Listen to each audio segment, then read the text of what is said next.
4th day of August 2016. I'm your host, Alex Jones. We're going to be live here for the next 4 hours. Another very important broadcast transmission straight ahead.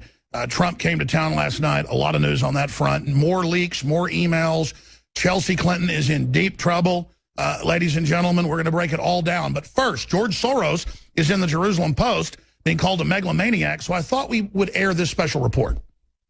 Yet another American community is descended on by violent ignorance masquerading as a civil rights protest after a black career criminal was taken out by a black police officer after dangerously brandishing a stolen firearm. So where are the leaders of the supposed righteous anger boiling over in Milwaukee? Typically, President Barack Obama fiddled on the golf course while Rome burned. Obama's deputy press secretary, Jen Friedman, provided a statement that read, "The president is golfing at Farm Neck Golf Club, one of his favorite courses on Martha's Vineyard." Also today, the administration said the president had been updated on the situation in Milwaukee. Meanwhile, Obama protege and Soros-insulated leader of Black Lives Matter, DeRay McKesson, tweeted, "I denounce the state violence that led to any protests in the first place." Is this statement a result of McKesson's shallow incomprehension in the face of total anarchy based on the real facts? Or is there another hand at play here, directing Obama's incompetence and McKesson's callowness? It should come as no surprise that Black Lives Matter leader DeRay McKesson lives in a home owned by philanthropists James and Robin Wood in Baltimore, Maryland. The American Mirror reports it's the same address he used when declaring his residency on his campaign committee registration form for his failed mayoral run in the city's Democratic primary earlier this year. The Woods have owned the home since 1996 and are wealthy donors to the Baltimore chapter of George Soros's Open Society Institute. Robin is so active that she was made a board member of the far-left nonprofit back in 2008, according to the OSI's website. Anarchy organizer McKesson essentially resides in a clear example of the supposed white suburbs that the deranged mob in Milwaukee is threatening to burn down. And while the pawns of George Soros do their part to subtly fan the flames of division amongst the brainwashed citizenry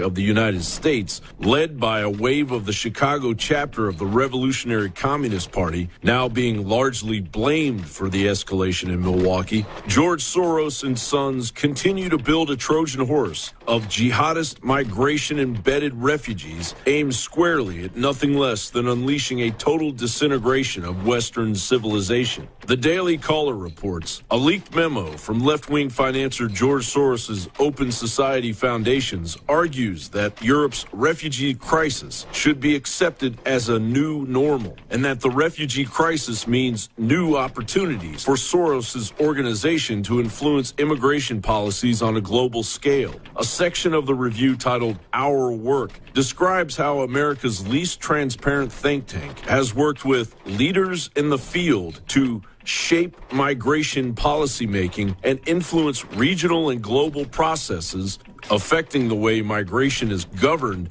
and enforced. In a section titled Our Ambitions, the authors explain, our premise for engaging in work related to governance was that, in addition to mitigating the negative effects of enforcement, we should also be supporting actors in the field proactively seeking to change the policies, rules, and regulations that govern migration. Anarchy at our doorstep fueled by foreign interests, lingering hubris in the White House, and a treasonous, power-hungry menace is one step away from being the next commander-in-chief. Time to wake up, America, before you wake up homeless on the continent your fathers conquered.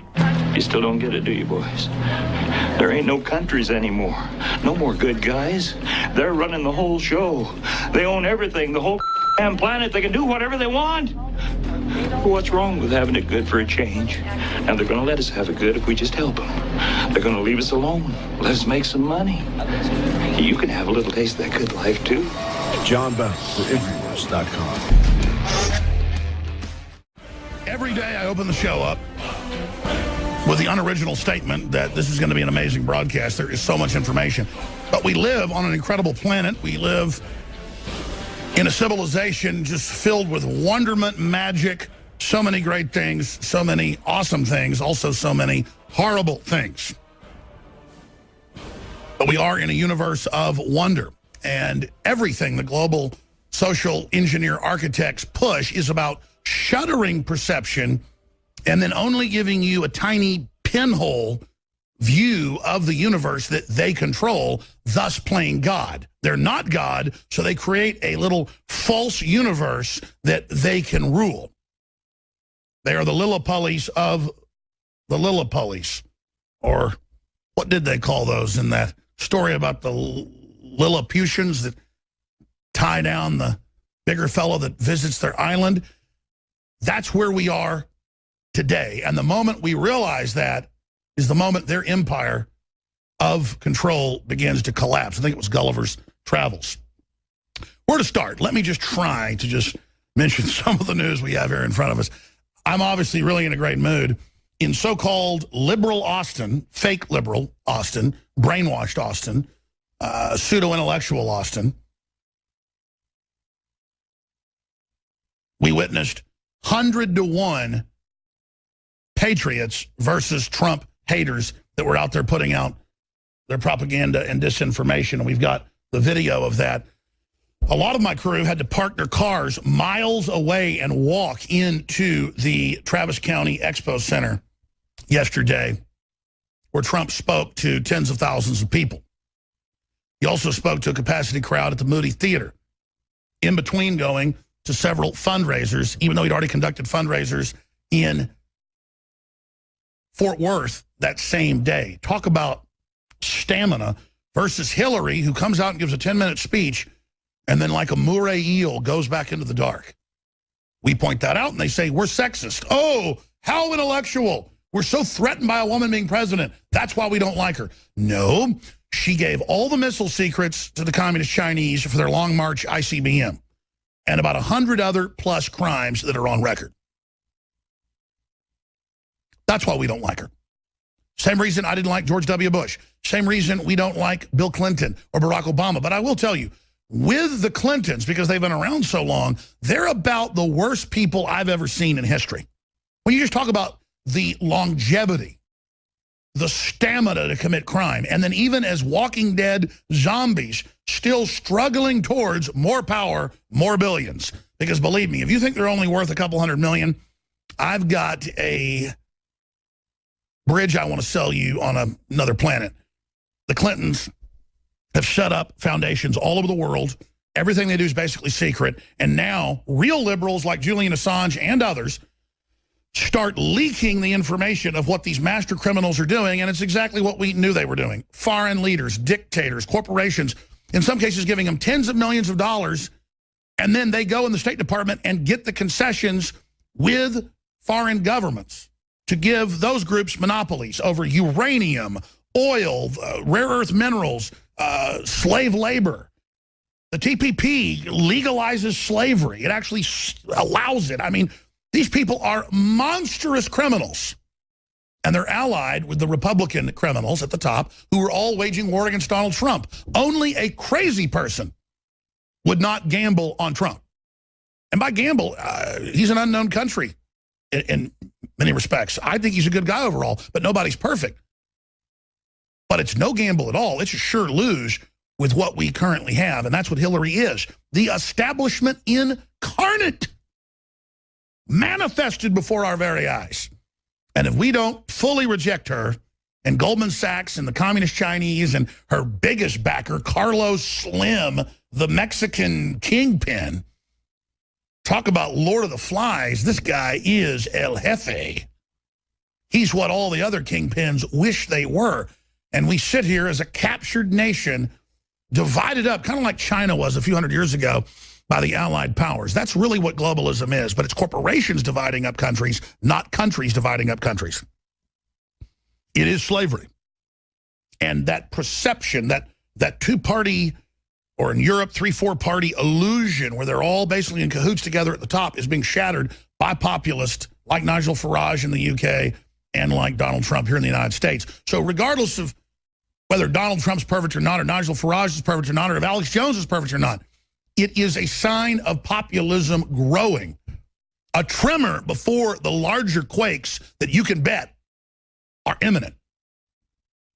And the seismic shift is humanity awakening.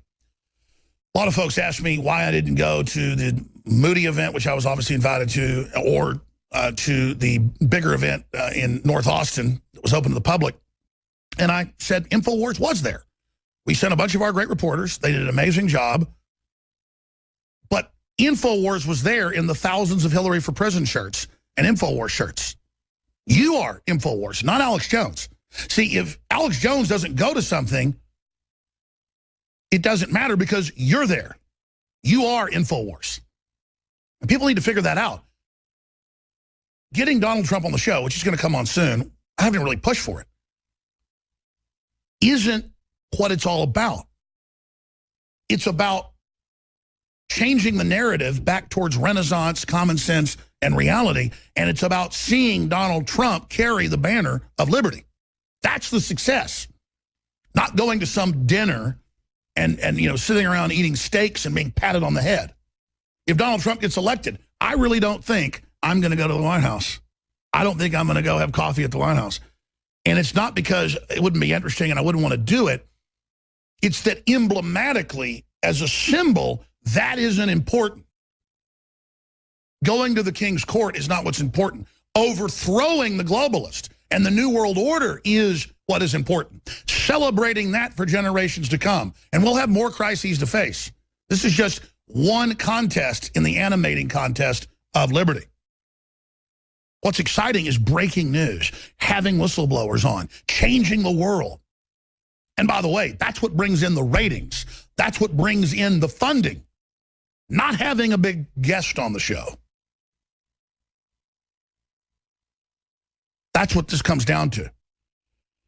And so it's very refreshing to be able to sit there last night with my children in the backyard with the stars above us after dinner and to be able to watch on a laptop different feeds of our crew live down there reporting on what was really happening. That was the enjoyment. That was the satisfaction, not, oh, I can run down there and I can be in front of some more cameras and be on the news more and maybe be in the Associated Press. And when I sit here and I explained that I don't want to be in the mainstream media, I don't care about being in the mainstream media, it's not because I'm saying I'm arrogant, I'm important. I'm only a test tube example of what will bring down this corrupt false reality. In that I've had the London Guardian, Esquire, I mean, you name it, BBC, Al Jazeera, and dozens of other major outlets in just the last few weeks call up and want to do profiles, want to do this and that. And I told them no. And they would send back numbers about, well, we have 100 million viewers or whatever. And I just said, look, make up whatever you want. I'm not going to be a set piece in your fantasy land. I'm not going to act like you really interviewed me and then pretend that you're journalists when you're mercenaries. Make up whatever you want. You don't matter anymore. You're over. It's that simple. And it's important to dust the dirt off our feet when we go in our house. It's really important to shun these people. It's really important to cut them off. And realize these are folks that have sold their souls to the most evil people this planet has ever seen. And the only way we're going to redeem ourselves is pulling out of their system. And that will bring them down. But again, I only illustrate that to explain it doesn't bring any success for my name just to be in a few more newspapers and then have them distort it. What matters is actually reaching out to real people and helping them pull back the curtain in their own life to see what's going on in the real world, not getting what we say, not taking what we say as reality, but only helping them take the blinders off. And from their rose-colored darkly, they may see something different than what we see. The point is, it's about getting out of the box, coming out of Plato's cave. That's our mission. not being up on the stage with Jimmy Kimmel. I mean, I could care less. And I'm just explaining this to the viewers, not to talk about Alex Jones, but as, again, a microcosm of how enjoyable it is to be offered a major Hollywood role and to turn it down. How enjoyable it is to break with this system entirely. Now, it knows we're breaking with it. It knows you've broken with it, and that's why it's coming in with censorship and control. The final action of tyrants, but it's too late. The intellectual bombs have already been planted, and when they try to suppress, they step on the detonator and blow their feet off. And some of these landmines jump and cut their heads off, but they push the button. They flick the domino in a fight with an intellectual movement that's bulletproof, to quote V for Vendetta. And that's what's so beautiful about God's system and God's plan. Everything works in synchronicity, together, in the great animating contest that is humanity's long march to the stars and beyond. Chelsea's in big trouble. Stay with us. Now, I just spent 5 minutes earlier talking about how I don't talk to mainstream media, hardly ever anymore. I've turned down reality TV shows, you name it, just because I know it's going to distort whatever I do. And I've already been there, I've already done that. But somebody I am talking to, because he's to come on our show as well, is Jon Ronson, who's written a bunch of books that got turned into big movies like Men Who Stare at Goats, and who's the guy that about 17 years ago said, let's sneak into Bohemian Grove, because it was a year before we snuck into Bohemian Grove that he contacted me, or more than a year. I met him out at Waco, covering the trial and things that were happening there with the Davidians. And he's had shows on the BBC and shows on, you name it, Channel 4. And he lives here in the United States. Ran into him at the DNC, and he's written some thought-provoking articles. So he wanted to interview me, and I said, sure, let's do it. So he's going to be here with us today. That's coming up. Let me see which hour that is. That's going to come up in the 3rd hour. David Knight hosts the 4th hour. Owen Schroyer, Carl the Cuck Slayer, is going to be co-hosting with me a little bit into the next hour. He's now been officially hired as an InfoWars reporter. Folks that don't know about the meme, Abe Skrillex and Carl the Cuck, it's been seen by hundreds of millions of people online and has become quite an art piece of two, I'd have to say, mind-warped cult members, in my opinion, screaming, you're an effing white male, your opinion doesn't matter, and they're effing white males. You know, just no logic, no nothing. And I feel sorry for these guys because they've been turned into internet memes, but they did it to themselves. We didn't create the meme. Now, I've offered them money to come on air here, and I'd actually be nice to them. So it was $5,000 a piece to come here. It's now $10,000 a piece to come here and spend a day or two with us. And I'm serious about that. And that's as big as my budget goes. And I actually want to be nice to you. I want to do like a 6-hour live event with you where I try to deprogram you. I'm serious. We could almost do it like the cult deprogrammers do in a hotel room or something. You know? I don't want to make a joke out of it, seriously. It's just like when we got Obama phone lady here. And we took care of her, went out and got her clothes. I try to not make fun of her. She's super funny. I mean, I'm funny sometimes, too. I mean, she acts like a Muppet. But it's funny. I mean, she's a lovely lady, and you know, she's been here a few times, and we really like her. I don't see Carl the Cuck and Abe Skrillex as being as lovable, but I really would try to reach out to you and explain to you how the social engineering works and what's been done to you. That's my final offer. Expenses paid, fly you here, put you in a nice hotel, $10,000 a piece. To Carl the Cuck and Abe Skrillex, kings of the social justice warrior comedy gold. I mean, these people, they're better than Ghostbusters, the original. They're better than Caddyshack. They're better than Dr. Strangelove. You are gods. Do you understand this? And I want to launch your career.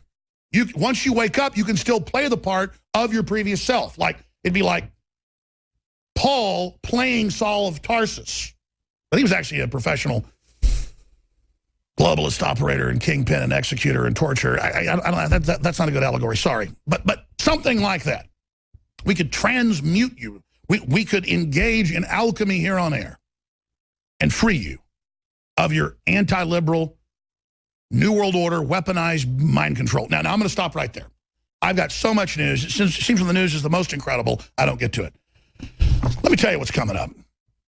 These stories are up on Infowars.com right now, and they all dovetail and tie in together. This is out of the Gateway Pundit. WikiLeaks, 67 emails between Hillary and Chelsea Clinton under her fake name, Diane Reynolds. Now, when you do that, when you're operating and supposedly under government oversight, there are a lot of crimes being committed if you look into that deeper. And, of course, we know about that because newly released emails show, this is from a few years ago, 2013, EPA directors extensive use of fictional alter ego. And that was to abscond from the laws dealing with Freedom of Information Act, FOIAs, which the government in mass has been rebelling against the press and the people and more not releasing them. So government patriots, most of them not Russians, most of them American patriots and others, have been hacking in and leaking the info, and now it's just a deluge. A trickle has turned into a torrent, a tempest, a monsoon, typhoon, the likes of which the world's never seen, is about to hit. But the leading edge of the storm is now upon us, and the criminals are shaking in their boots, openly saying they want to censor the internet and start arresting their detractors. Like to see you try it with that diaper on, Hillary. I am so excited. There is so much news to go over. I love the tens of thousands of emails coming out every week that just show the total organized crime, evil of the arrogant Clintons, George Soros, and others. Major European papers, Israeli papers are calling him an egomaniac, trying to bring down the world. I mean, amazing things are happening. The planet is waking up. Venezuela is disintegrating into a communist dystopia, as they always do. We have massive footage and clips that we're going to be playing from the big Trump rallies that were capacity crowds here in the ATX, Austin, Texas. Yesterday, we have a ton of news dealing with globalism all over the world. That's just modern colonialism is all it is, but by corporations in serious, serious trouble. All of this and more is coming up today. We have some huge Zika news also coming up in the next hour. But I am so excited that Owen Schroyer is here. Now, I've been so busy the last 6 months since this whole Carl the Cuck thing kicked off that Rob Dew caught on a video and has since gone so viral. And so I've been somewhat following Owen's work, but not as much as a lot of other people on the internet. But all I know is we hired him. He's here. He's a great patriot, in journalism school, working in radio already on air. And we've brought him down here from Missouri. And he already went out last night with the crew and just did, let's say he was a quarterback first day in the NFL. He threw 30 touchdown passes. And so it's just a great spirit with the rest of our great crew here. So it's good to have you on board. Well, thank you, Alex. You were my original inspiration to get into current events and politics, and it's just great to be here. I'm motivated to have people experience the same awakening process that I experienced, that there's things that matter out there more than the Kardashians, more than their local sports teams, more than Drake's latest album drop. There's things that actually affect our future and our lineage. That's what we need to. But Drake's album drops are good. I mean, I don't listen to a lot of hip-hop, but when he drops one, I do listen. I heard that Carl the Cuck got the first initial release of the next Drake album. He's got it pre-ordered, ready to go. Wow. I want to get into last night. I want to play a bunch of clips that you and the crew shot, but there's so much to cover here. But for listeners, because we're on a lot of AM and FM stations, Christian stations, a lot of great people picking it up, they don't know about internet memes or Carl the Cuck or Aid Skrillex and what superstars these guys are, and the fact that they're in hiding and won't, come out of hiding. I mean, we know their real names. We're not putting them out. We don't want to hurt them. They did this to themselves. I think they really should come here. Well, I don't know why you wouldn't come here. You've got thousands of dollars on the table. At the very least, you would think that they would do it for the very sake of having 10 grand in their bank account. I mean, I don't know an individual who wouldn't take that offer. And here's the thing that I can... Everybody knows I pay up. And here's the thing I continue to experience, Alex. Why is it that people feel the need? They're motivated, they're vindicated enough to go out and protest, to go out and put their voice and their face in the streets in these protests. But then when you offer them a platform, when you say, I want to hear your opinion, they cower away. All they can do is scream, you're an effing white male. Last night, no one, hardly anyone, you talked to maybe 100 folks. I watched hours of the videos last night this morning. I couldn't pull away from it. And almost no one could form any legitimate issues. They would just scream and cuss at you. I would say I probably talked to 60 to 70 Trump protesters yesterday. I would say 3 of them, and I can even kind of remember in my memory who they were, but 3 of them I would say could actually hold a conversation. So I would say we're looking at 3 in about 65 people that protest Donald Trump can actually have a conversation. And there's plenty of points you can make against Donald Trump. And we let them talk. And I'm not sitting here saying Donald Trump is perfect. That's not the point that we ever make, especially when we're out on the streets like this. We're just putting a microphone out there saying, hey, look, you have a cause. You're out here protesting. You're executing your right to free speech. Here's a platform. Let's hear your points. And then what happens when we offer them that platform? They back away. Well, the best part is that... Or they call me a racist. The best part's like the 18-year-old girls that are communists, and they don't even know what it is, and then all they want to do is kiss on camera, which we were happy to show. I mean, this is crazy. Well, and then did you notice I asked her about communism, and she didn't have a clue. I asked her about who Alex Jones was. She didn't have a clue. So she's like, I'm going to say I'm for communism. I'm going to say I'm against Alex Jones. But then I say, well, do you know who Alex Jones is? She has no idea what that is. That's just like communism. She doesn't know what communism is, but she thinks she likes it. She doesn't know who Alex Jones is, but she thinks that for some reason you're a bad guy. We've got a lot of these clips. Did you guys just pop them here and say we have that? Yeah, let's play that for viewers. Again, most of the audience is radio listeners. I'm always reminding folks you can tune in at Infowars.com/show and some TV stations around the country and cable systems. And I haven't even really rolled that initiative out yet, but it's already happening. Strangely enough, it's the nightly news getting put on radio. Like, I never thought that would happen. It's kind of like you build it and they come, but not the way you thought they'd come. And I'm kind of conducting an interview, too, here for the newspaper reporter that's here writing a story. So we're always multitasking and breaking all this down. Let's play some of this clip. This is from outside the Travis County Expo Center in North Austin. Here it is. We hate free speech, so we're out here protesting. Well, you don't want Alex Jones' right to free speech. I don't even know who the Alex Jones. You were just chanting Alex Jones out of Austin. Yeah, I know what I was saying. I'm not stupid. So you say things you know nothing about? Yeah, that's... So like communism? Well, I'm Russian. I know plenty about that. So you should know why communism is bad. Yeah, I do know why communism... So why are you out here protesting capitalism? Why are you out here interrogating me? Well, I'm just trying to figure out why people are protesting. You're interrogating a 15-year-old. All right, she's out here protesting, so why can't I ask her questions? Another unintelligent protester. And they were sent down there by their school teacher or professor every time, and they just tell them what to go do. And then they go running out there, and they get out of their parents' Mercedes. We have video of this at other commie demonstrations. They get out of brand new Jaguars, and then they come over and run into people, not these communists, but others, try to run into old men in wheelchairs. They always attack, like, crazed wolves, the weakest person. It's crazy. Well, in that video, too, one of those communists who had a bandana on, he comes over to me and starts trying to elbow me. The same thing he did to you. And then afterwards, I think we weren't on camera. He was talking about how, yeah, we got Jones. We got Alex. We got him good. I was like, actually, I saw the video, and he pretty much ran you over like a fly. That's what I saw on video. Even though I can't open a pickle jar. No, I didn't run him over. Those guys are not hard to run over. Actually, I heard that they super glued that pickle jar as a gag on you, and you still got it open. No. That's what I heard. No. Pat Riley told me that so I wouldn't feel bad. No, every 30th, 40th, 50th jar is hard to open. They bought me 4 of them, so I'm popping them, showing people. And I was like, wow, kind of hard. It was hard. I'm not that strong. My hands certainly aren't strong.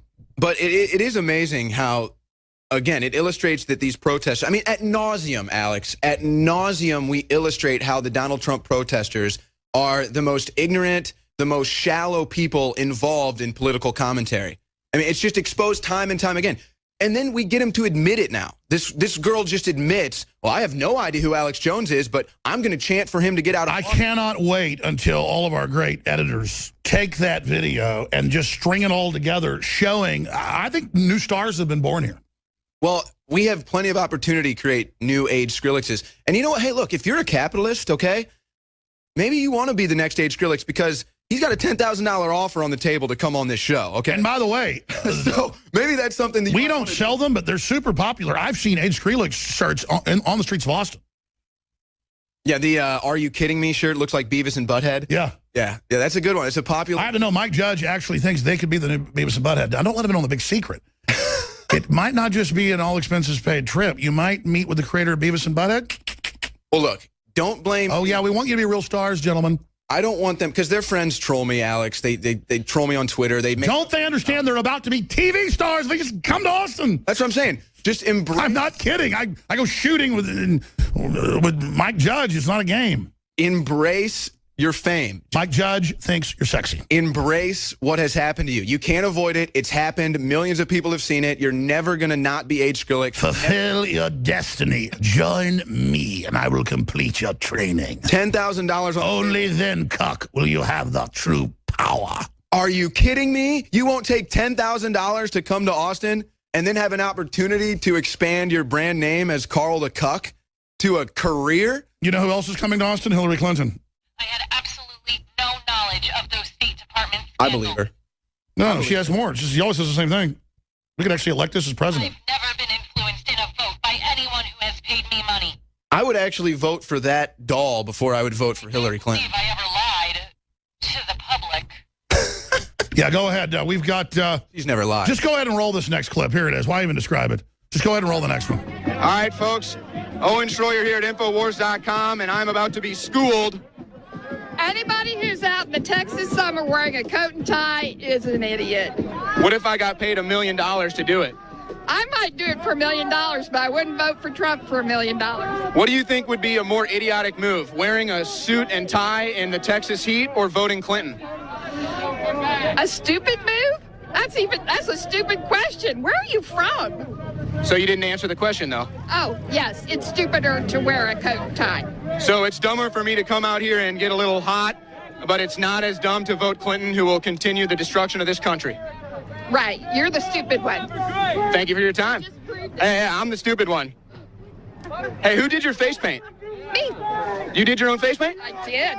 Are you a professional makeup artist? No, we were supposed to come out here looking like clowns to show what a clown Trump is, and so... And it failed? I'm all in. So do you think it's dumber to put on a suit and tie in the Texas heat or paint your face? Suit and tie. I'm not nearly as hot as you are. All right, thank you, hon. You've been very good. Owen Schroyer from Infowars.com. Uh-oh. We got to bleep that because we're cussing. All right, now, what's funny is she doesn't get, you dress like that and put the American flag lapel pin on to trigger them. You did that so it would bring the commies in like flies to you-know-what. Well, how funny is this?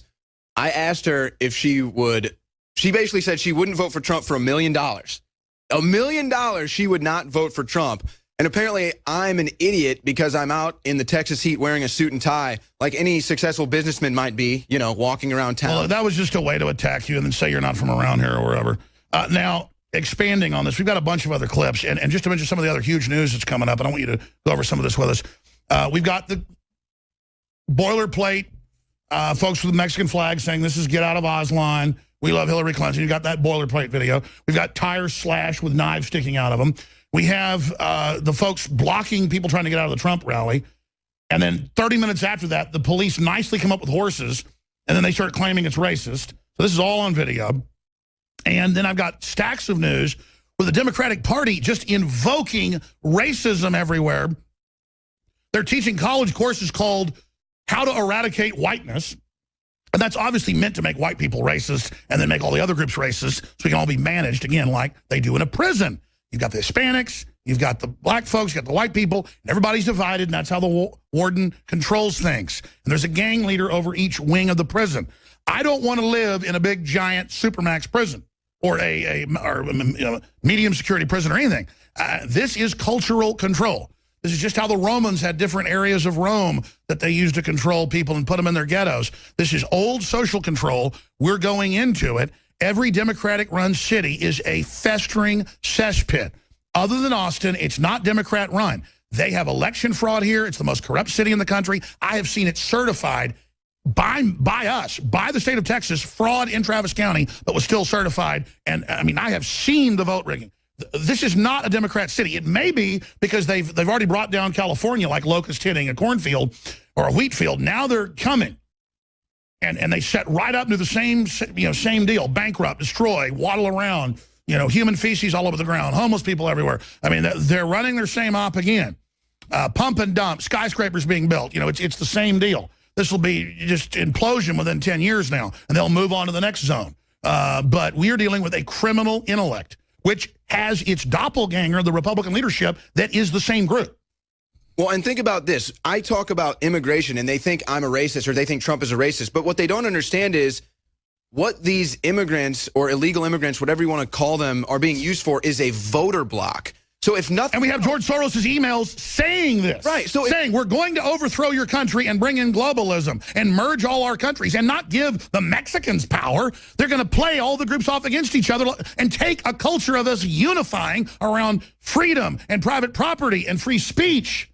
And then just coming together in free association. They're the ones invoking race cold-bloodedly to drive us apart, but then they will referee, again, as the warden. Well, it's just crazy. They'll admit the government's corrupt, and then here I am pointing out how it's corrupt, saying how I want to fix the corruption, but they think I'm racist for it. Again, I'm not racist. I'm not against immigrants. There's a legal process they can get here, but just in general, the illegal immigrants are being used for a voter block. And they admit this. And we shouldn't have to sit here and say, we're not racist, but we can't have open borders.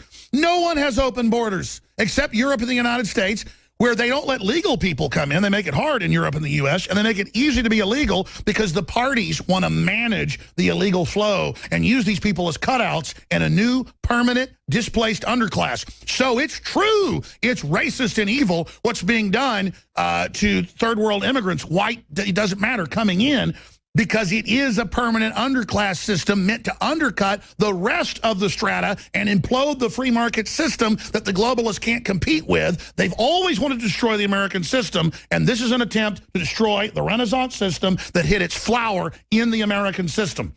That is what we're witnessing, is the planned demolition, destruction, absolute tenfold decimation, complete and absolute eradication of the engine of prosperity. And most Americans will look at the dots on the map. Issues here, this is a dot. An issue here, this is a dot. But what we're seeing now is the lines connecting the dots are being exposed. We're seeing the voter blocks. We're seeing how they're rigging elections. We have the frickin' battle plan from their top general.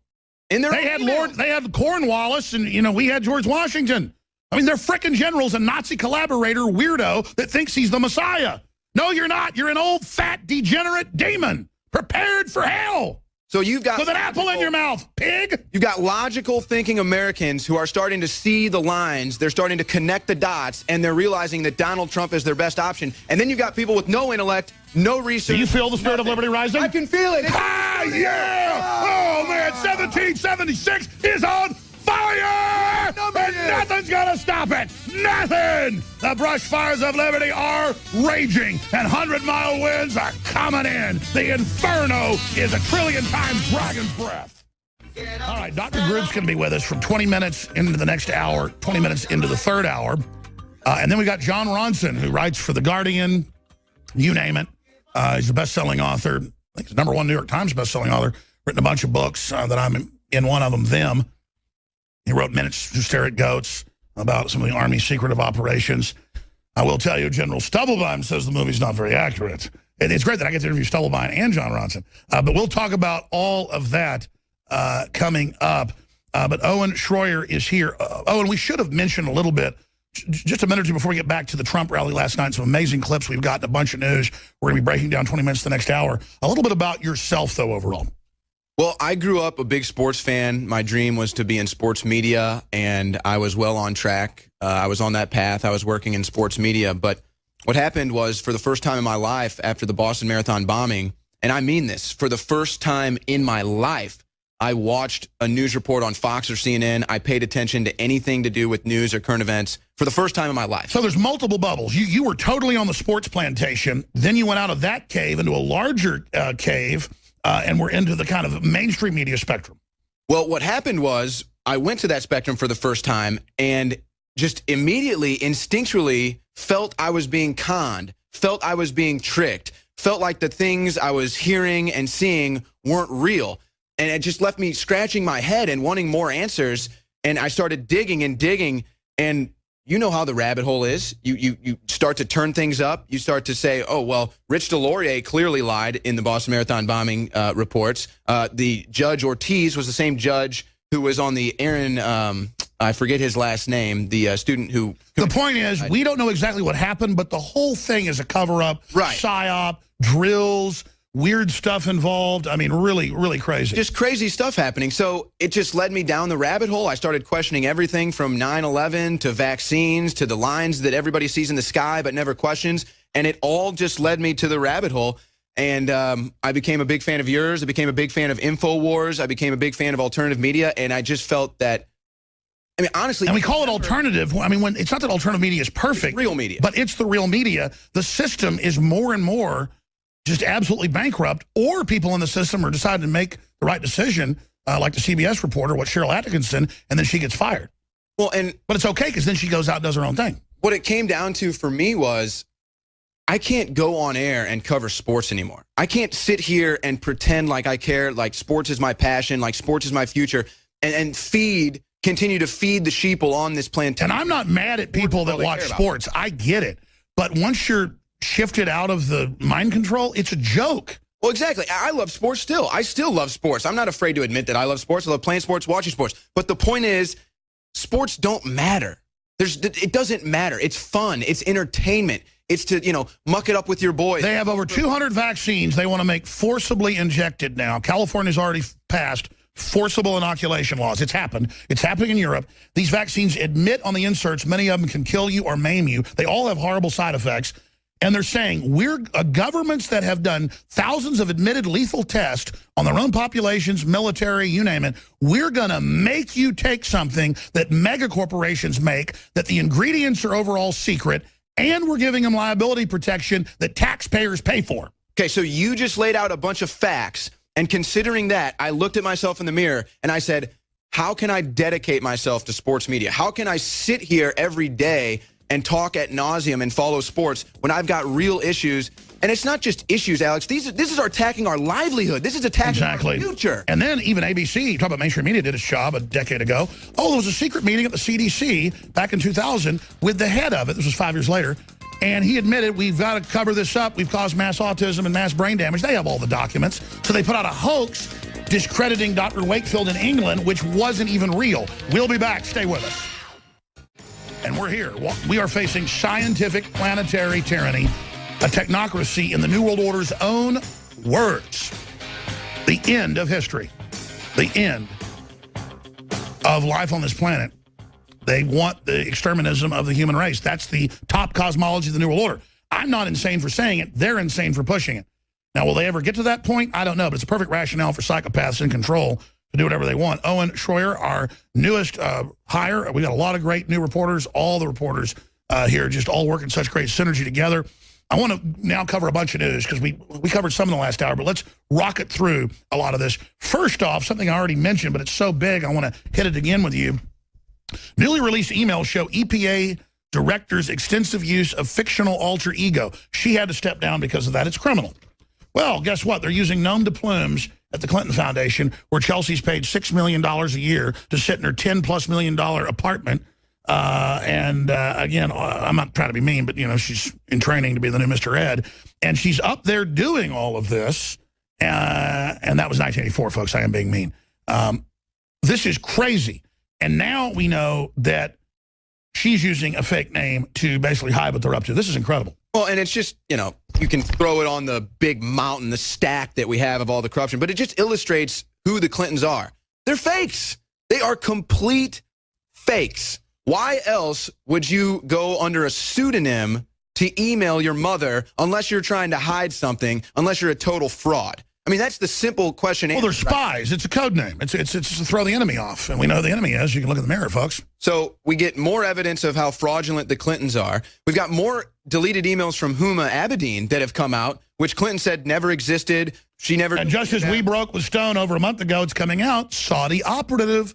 And when we said that it was going to come out that Hillary sent people dressed as Bernie Sanders supporters out to make Bernie look bad and Trump look bad. And then the emails came out. I'm afraid our sources were dead accurate again. Oh my gosh. Wait a second. You're conspiracy. It's almost like people in the government are feeding us intel because they know that there's an occupation group that control the country.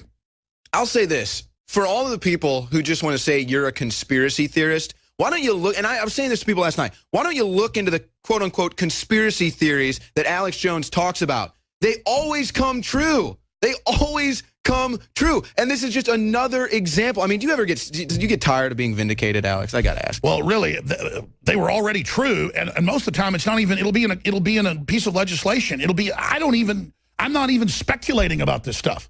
They said in the 60s and 70s and 80s, they wrote textbooks like Ecoscience and others saying we're putting fluoride in the water to lower their fertility and dumb them down. Well, that's in Pulitzer Prize-winning books from World War II. The Nazis did that. They learned it from Stalin during their pact with him. They let him into some of their gulags. This is all facts. They said we will give diet injections and injunctions. We'll make an uprising by the proletariat as impossible as an uprising of sheep against the practice of eating mutton. That's the big liberal Bertrand Russell, who wanted to have a nuclear war to depopulate the planet and save it.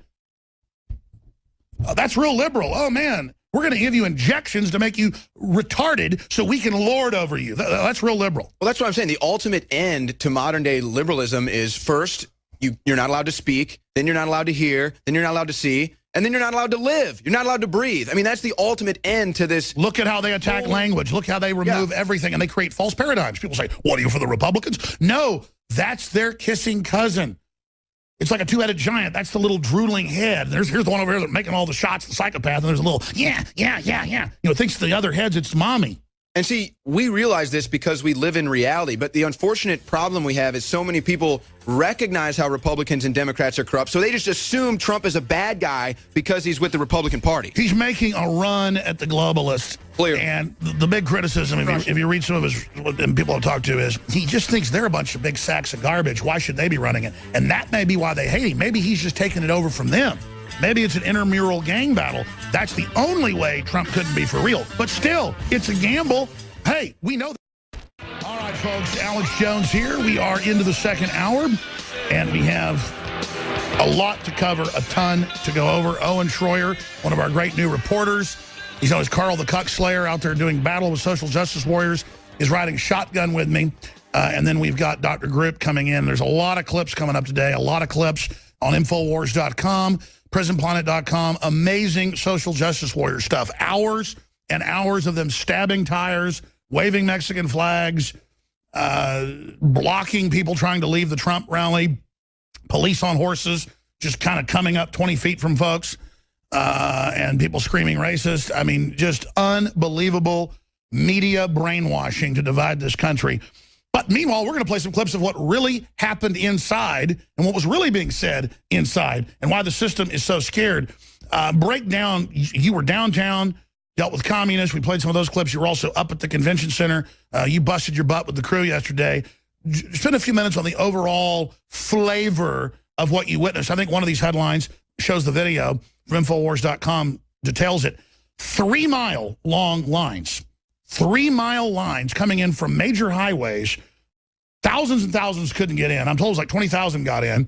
And then meanwhile, maybe 100 anti-Trump people were just running around spewing media talking points. And then you talk to them and they would have no response. They were programmed to say, we hate Alex Jones, we hate Donald Trump. You say, who's Alex Jones? We don't know who he is. You know, we're 15 years old. Our high school told us to come here because we're communist. Oh, the state. You know, big mega corporations have hijacked America, and they want you to wear a red bandana. You're an idiot. Go ahead.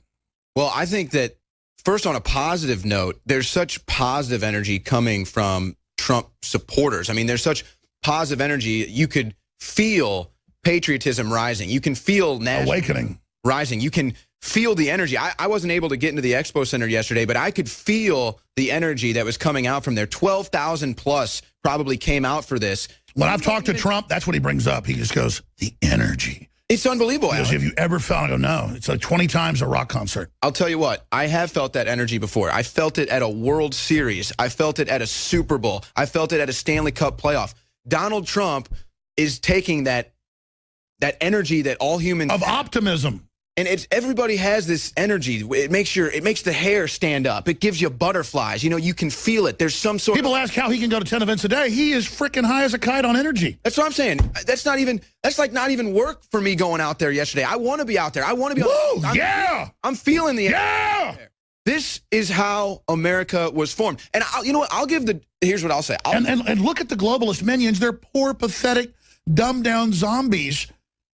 I feel sorry for them. And that's what it ultimately comes down to is, you know, we're not trying to make these people our enemies. These people aren't our enemies. I want to see the light of liberty in their eyes. We're on the same team as these people, and that's... Trump's inside going, he didn't flip-flop. He always said, they just cut it off. We're going to make it easier to get here legally. They've made it almost impossible so they can control the illegals coming in as a political weapon. We're not going to do that. If you're a felon, you're illegal, you're getting deported. And yeah, if we grab you, you're going to go right in. And if you're not a criminal, then boom, you can come back in. And now he's going further saying, and all of us need to hire folks and work together with citizens, everybody, and build this economy. He's saying that when he's in predominantly white cities, saying you need to hire minorities. But it's not some affirmative action. He's saying hire these people, come together. Not state-run, but a spirit, something where we want to do it. True liberalism. They're scared of him. Well, there's a weird dynamic happening here, too, where what we want to do is we want to break down these barriers between us and the Trump protesters, where we can start to agree on facts and agree on logic. But we can't even get to that point, Alex, because they're so brainwashed. They think we're racist because we support Trump. They buy into the media spin that you just illustrated. So I can't even engage these people on the level to bring us all on the same team and move forward together. And there's hours of this just from last night on Infowars.com, and the crew's welcome to roll some of the B-roll in the background for TV viewers. But let's go ahead and start getting to what was happening inside that these poor people never get to see on national news, because they don't show hardly anything Trump says except little clips out of order to deceive people. I only saw one media outlet yesterday. You know who that was? Infowars.com. I didn't see any other media source there yesterday. No one. It's incredible. They'll have a few inside to distort it, and that's it. This is so evident. The entire enemy system is freaked out. Now, this is R.W. Bray, who I want to get on. I want to get this going for a while. Black Trump supporter. It says liberal politics and the Democratic Party. Let's play that clip. Coming up to me and cursing at me and calling me racist. Why won't you comment? Why are you banging a drum? Is it hot out here? All right, this guy will provide me nothing. Down. You're out here. I don't understand people that I'm not in your face. Calm down. Okay, and I'd asked for two clips and confused them. That's we've got hours where people will not respond. They will not talk. Almost any of them, because they've been told don't talk. They've been sent there by the Soros Foundation and by the communists. I mean, we've seen this over and over again over the years. Communists will never talk to you, or they'll just threaten you. Now let's go ahead and play the clip of R.W. Bray. There's several of these clips. Here it is. There was a time I could mention the names of William Lord Garrison or Frederick Douglass, and people would know exactly who I'm talking about. But that was 170 years ago. And along with our hats and our coats, we've hung up our values and our morals. Same morals that have made America great.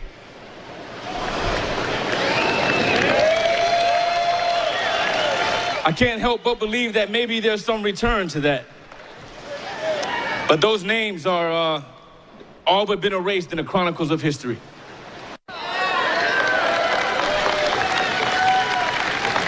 But make no mistake about it, slavery has returned.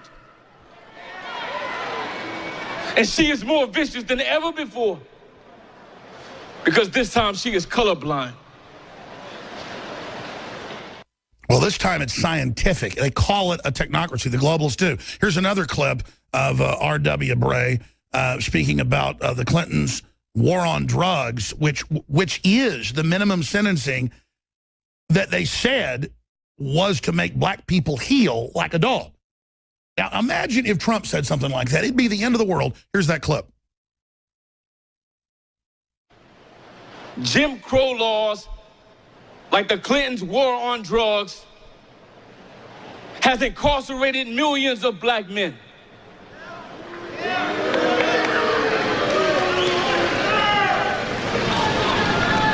Has left millions of women without husbands. Millions of children fatherless. And the weaponized media to push it. The reason why 1.5 million black men are not in our communities is because of the war on drugs. That's the Democrats' full-out assault against the black man. And let's be honest, the Republicans are big in it too.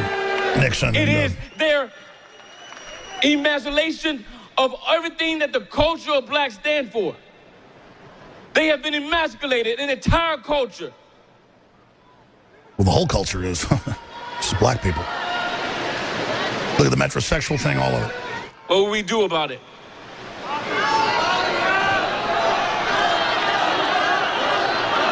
This is key, because Trump is a vote against the globalists. All right. Now, look at this and understand that, yes, it was a Democrat plan, but the Republicans picked it up and ran with it because they can make money out of it, get control. And there's plenty of, institutional classism, I would call it, but not from the liberal perspective, from a social engineering perspective. And people think of advertising like the ads we have coming up in a few minutes as the ads. But when you get into MTV and all this, it's product placement. And they rolled out gangster rap to take over rap that was all about empowerment and art to sell the entire war on drugs right as the cocaine hit the streets. This is declassified. Absolutely. This has all come out. This has all come out. This has all come out. It's not our opinion. I've interviewed Free Ricky Ross, the real Rick Ross, all of it. And notice MTV put out a fake Rick Ross to cover up his story. This is an info war, people. This is an info war. And the British East India Company controlled world opium. Then they controlled cocaine. They took down China by getting China to make drugs illegal. And then they brought the drugs in to control things.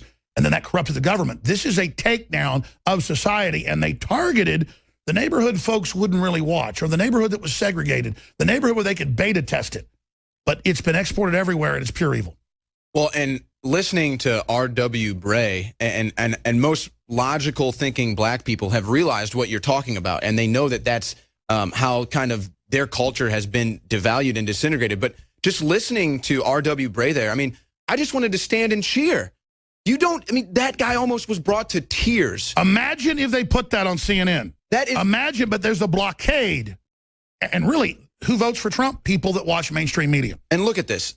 I mean, who's going to vote for Clinton? People that watch mainstream media. Because you're not going to get the Trump information there. The people who are brainwashed by the mainstream media are the ones that will vote Clinton because they've seen the spin against Trump. But what's amazing to me, R.W. Bray and the people who speak at Trump events, they get up there and they're impassioned. They are real. You can feel the emotion. You can feel the energy. You can just tell that their presence is a presence of patriotism and liberty. Absolutely. To restore American nationalism. You listen to people at Hillary Clinton's rallies or gibbering fools. They have nothing to say. They have like one liner like, oh, that was a great song by Demi Lovato. And then they go right into their canned speech. R.W. Bray just got on the stage and laid it all on the line. He put his soul out on the line. He almost was brought to tears. That was real. So real. That's what I love. That's what resonates. Well, that's it. And Trump's bringing all that in. So whether you think he's good or bad, the horse he's riding on is the real deal. And that's the ultimate point, too. I'm not sitting here saying that Trump is my savior. I'm not saying that Trump is perfect. I'm saying that Trump is the only chance, at least I believe. The entire power structure is throwing everything they've got at him worldwide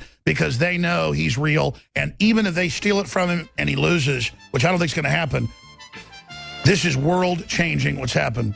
Owen Schroyer, it's very exciting to have you here on the team. We're going to be talking a lot more. And you say you want to work 15 hours a day, we're ready to do it. You're going to be hearing a lot more from this young man. Tell folks how old you are. I'm 27 years old. That's good. A little bit later start than me. I've been on there since I was 21, but imagine what you'll be doing in 20 years. We'll be back with Dr. Edward Group, a ton of news, and a bunch of clips. We haven't even gotten to them yet. My good buddy, Jimmy Vaughn, bringing us in. What a patriot. He was over at the house last week.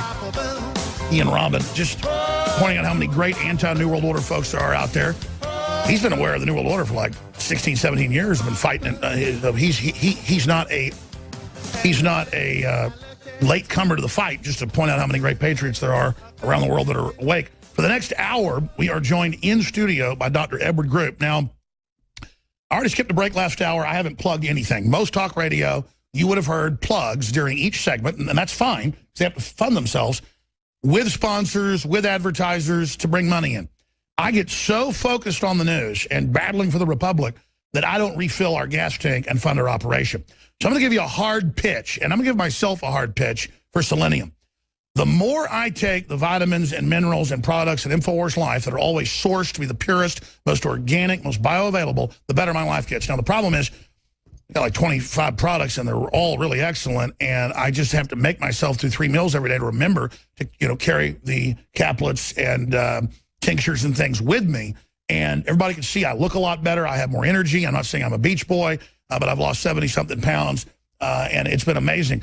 And we were, for months and months, developing with Dr. Grube BioTrue Selenium. Now, a lot of things at InfoWarsLife.com, like DNA Force and Lung Cleanse and Super Male Vitality, are super proprietary, game-changing, cold-pressed, just amazing. That's why they get 5 stars on nutraceutical and what I would call, you know, supplement Nazi sites. I don't mean literal, but Nazis, but like Seinfeld, folks that are really into it, people that are experts, you know, almost in an obsessive way. They love what Dr. Grube has helped us develop. A lot of it, again, is complex molecules, acids, you name it. This is just bioavailable for mustard seed, the best selenium that we could bring you. We believe it's the best out there at a very, very low price. And when you look into selenium, it's like, just like iodine. It's a key missing link. You're the expert. But what's crazy, this is serendipity, synchronicity. This actually happened 5 minutes ago during the break, and I'm going to give you the floor. People are always like, shut up and let Grube talk. But I've got to tell people, this just went up. Kit Daniels, August 24th, 2016. He's writing about this breaking in major studies today. You were set a month ago to come and pitch selenium when it finally got here, and it got here last week. This was a month ago, and you were going to talk about this before even this study to show how cutting edge you are. Study, selenium may stop Zika birth defects. Low dietary selenium could be at risk factor for Zika-related defects, says UNC study. Prestigious. Now, I'm going to stop right there. But you talk about just, is it serendipity or synchronicity? I mean, this is insane. That it broke in the news today is just crazy. But this is just an example. I've read the studies where if you don't have selenium, you get colon cancer. If you do, it's like the numbers are insane. Now, I'm not pitching this as a cancer cure. What I'm saying is if you don't have water, you'll die. If you don't have vitamin C, you'll get you know, diseases where your teeth fall out and everything disintegrates, scurvy. And selenium is another one of those absolute must-haves, and the studies show all-time record low in the Western world. Breast cancer, you name it. It is, my children and I are going to be taking, we've been taking another brand until this came out. I'm taking it now every day. This is so key. Now, for the rest of the hour, Dr. Grube, you have the floor, my friend. Well, it all starts with trying to find the best selenium out there. Iodine is extremely important to the thyroid gland, and everybody has their own special trace minerals that they really like and that are really important in the body. And we've had the X2 Survival Shield, and we've had so many requests over the years for selenium. What took me so long is I wanted to find the best bioactive selenium that was out there. And just recently, we were able to source a certified organic bioavailable selenium from mustard seed extract. Selenium is an extremely important trace mineral in the body. We are becoming deficient in selenium all over the world. As a matter of fact, there was an article just recently that... When we come back, we'll have time for you to go through your 50 articles. I mean, we've got mainline studies here. But now I've been reading the studies. I'm not an expert like you, but isn't it that most of it's synthetic that they're selling, and it doesn't do anything, basically? Yeah, most of it's synthetic, and the majority of the population actually has selenium deficiency. There's just not enough in it. You can get it from seeds, you can get it from seafood, you can get it from eggs, a few different sources. But the problem is, especially with all the spraying out there, is that, and by the way, we're not making any health claims here, the aluminum is so high in the bodies from all of the deodorants and all the cooking and all of the chemtrails that are falling down. The industrials. Literally reacting with the selenium in the soil. It's bonding. And it's bonding, and it's creating a deficient source of selenium. Oh. I'll tell you this article that just came out. Which wonder why the New World Order keeps hitting us with it. You can really link it because Alcoa was involved in selenium research. And then they came out with the fluoride in the water. Yeah, and by the way, selenium reacts with fluoride and bromine as well because and then the White House science czar wrote a book and admitted he's doing it to us called Ecoscience. Oh, he wrote a book saying it. It's not my opinion. He hit us hard, and he gets to laugh at all the brain-damaged people. We'll be right back. A New World Order.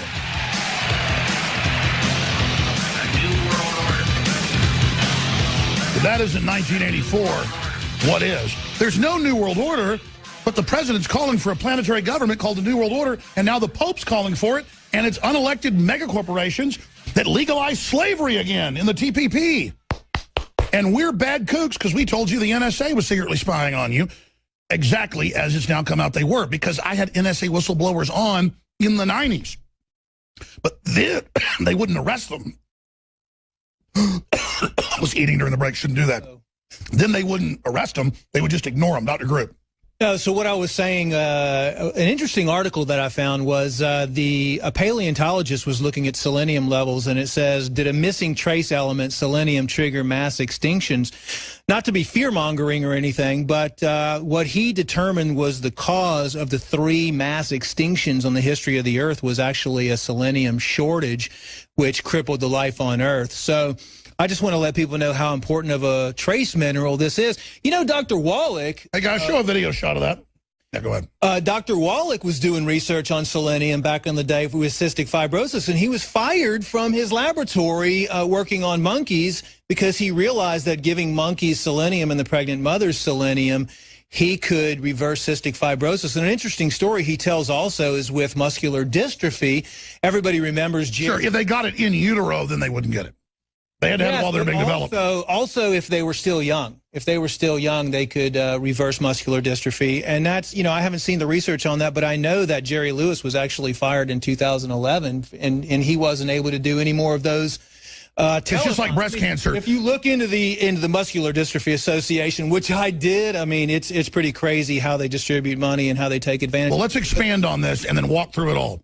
And again, we have the new product at InfoWarsLife.com, but wherever you get it, get true organic selenium, okay? Yeah. We have what we believe is the very best out there, and it supports the InfoWar, so it's a 360 win. BioTrue Selenium is the product, exclusively available at InfoWarsLife.com or by calling toll-free 888-253-3139. And please, after you go through these studies, and give folks the sources, obviously, we're showing these on screen for TV viewers, the radio listeners, obviously, you can see this video later today when it's posted on the side if you want to follow along even closer. This synergistically works with true iodine.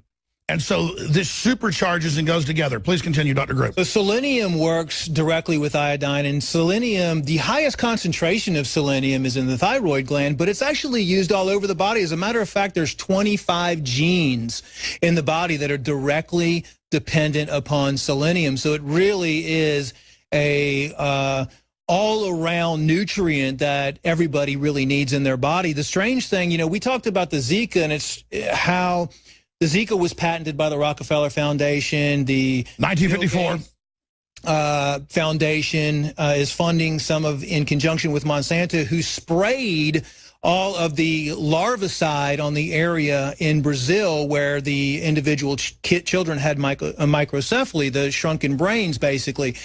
When you start looking at Zika, and then Zika now coming to the United States, what I've uncovered is there's a sinister plan with the Zika, because the Zika virus can actually cause infertility because it alters the selenoprotein. So when you take selenium in the body, it's turned into enzymes, and it works with the glutathione peroxidase as well. So it actually benefits the detoxification systems in your body. It stimulates the liver. It helps balance the thyroid gland. It helps detoxify. As a matter of fact, there's a lot of studies out there how selenium works as an anti-cancer preventative. And as a matter of fact, the FDA actually allows claims for selenium. Believe it or not, they were sued a long time ago by a FDA lawyer, Emord, which is Jonathan Emord, which is a great activist. He's an amazing guy. We've had him on before. Dietary supplement field. So you're actually allowed to say that selenium reduces the risk of certain cancers, and selenium has anti-carcinogenic effects. A couple other things that I really like about it is it actually recirculates your vitamin C in your body, and it recirculates the glutathione. Again, I've read the studies. I'm not an expert like you, but explain this to me. That's why I was mentioning it earlier. Vitamin C with the true iodine, with the selenium, these are all these 3 key things that all cofactor and work together. and then if you don't have them, you die. I mean, these are absolute building blocks.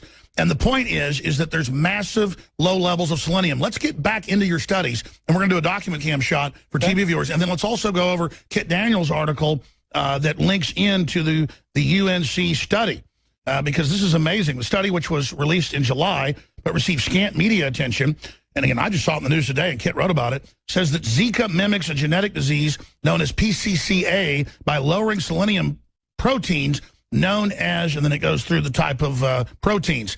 This is amazing. Let's talk about all that. Dr. Group? So basically what the research suggests in this, and I have another form which is a little more detailed than that, is, and we had no idea this was coming out. I mean, this is basically brand new stuff.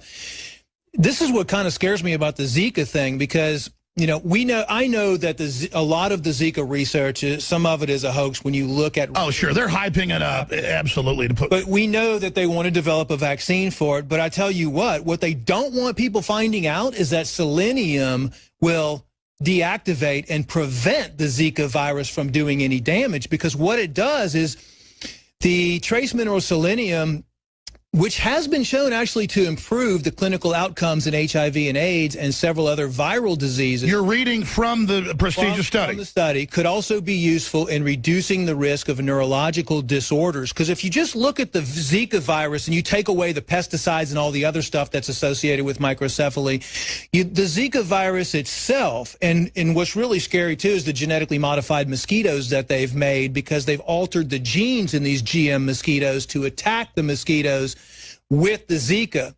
So, by the way, I'm sitting here like we're in a science fiction dystopia. I've studied all this. I read this every day. It's in mainstream news, and it just sounds crazy. The Rockefellers patented it, weaponized it, and then created a genetically engineered mosquito with it, and now it's suddenly out of control, and then they're obsessed with selenium and iodine and fluoride, which counters those, and you see their program. I mean, these people are, and then they write books bragging how they were going to do it to us. It is so unbelievable. The bottom line is, folks, I don't care where you get the selenium.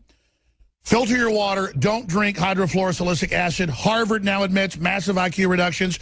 Harvard even admits, you can pull these studies up as well. Harvard, I just use that because there's so many studies on how iodine deficiency lowers IQ on average 15 points. Look it up for yourself, and then the FDA keeps lowering it down, down, down, down, down. I guess they'll soon say we don't even need it. This is crazy town, Dr. Group. Selenium, too, causes mental retardation and mental problems. What we're seeing now... Fluoride? Fluoride? Well, no, I was saying selenium deficiency. Selenium deficiency also causes mental retardation, severe selenium deficiency. What is the molecule like? I mean, what... It's actually a trace mineral, and it's listed as a semiconductor. And we're electrochemical. And we're electrochemical. That's why it's so important, and it's used in multiple phases, especially... By the way, Anthony keeps always going, take your selenium, and let's just say it. X2 gives me a lot of energy. People almost like, don't take selenium, Alex. I've been bouncing off the walls lately. This stuff is amazing. Well, because a lot of people with thyroid disorders, iodine is great, and iodine will help balance the thyroid, and that's one of the main things that we're seeing right today across the board. I mean, endocrine disrupting chemicals, which are, the thyroid is an endocrine gland, lack of deficiencies in trace minerals. There's 91 trace minerals out there. A lot of them you can get with Himalayan crystal salt. You can get with organic apple cider vinegar. You can get with fulvic acid. That's why we put that's why we put trace minerals in all the products that you have, Alex, because we put the fulvic acid in there so they get these trace minerals. Selenium is only needed in microgram amounts. It's needed in 200 micrograms. So we're talking about almost an adjuvant or an activator.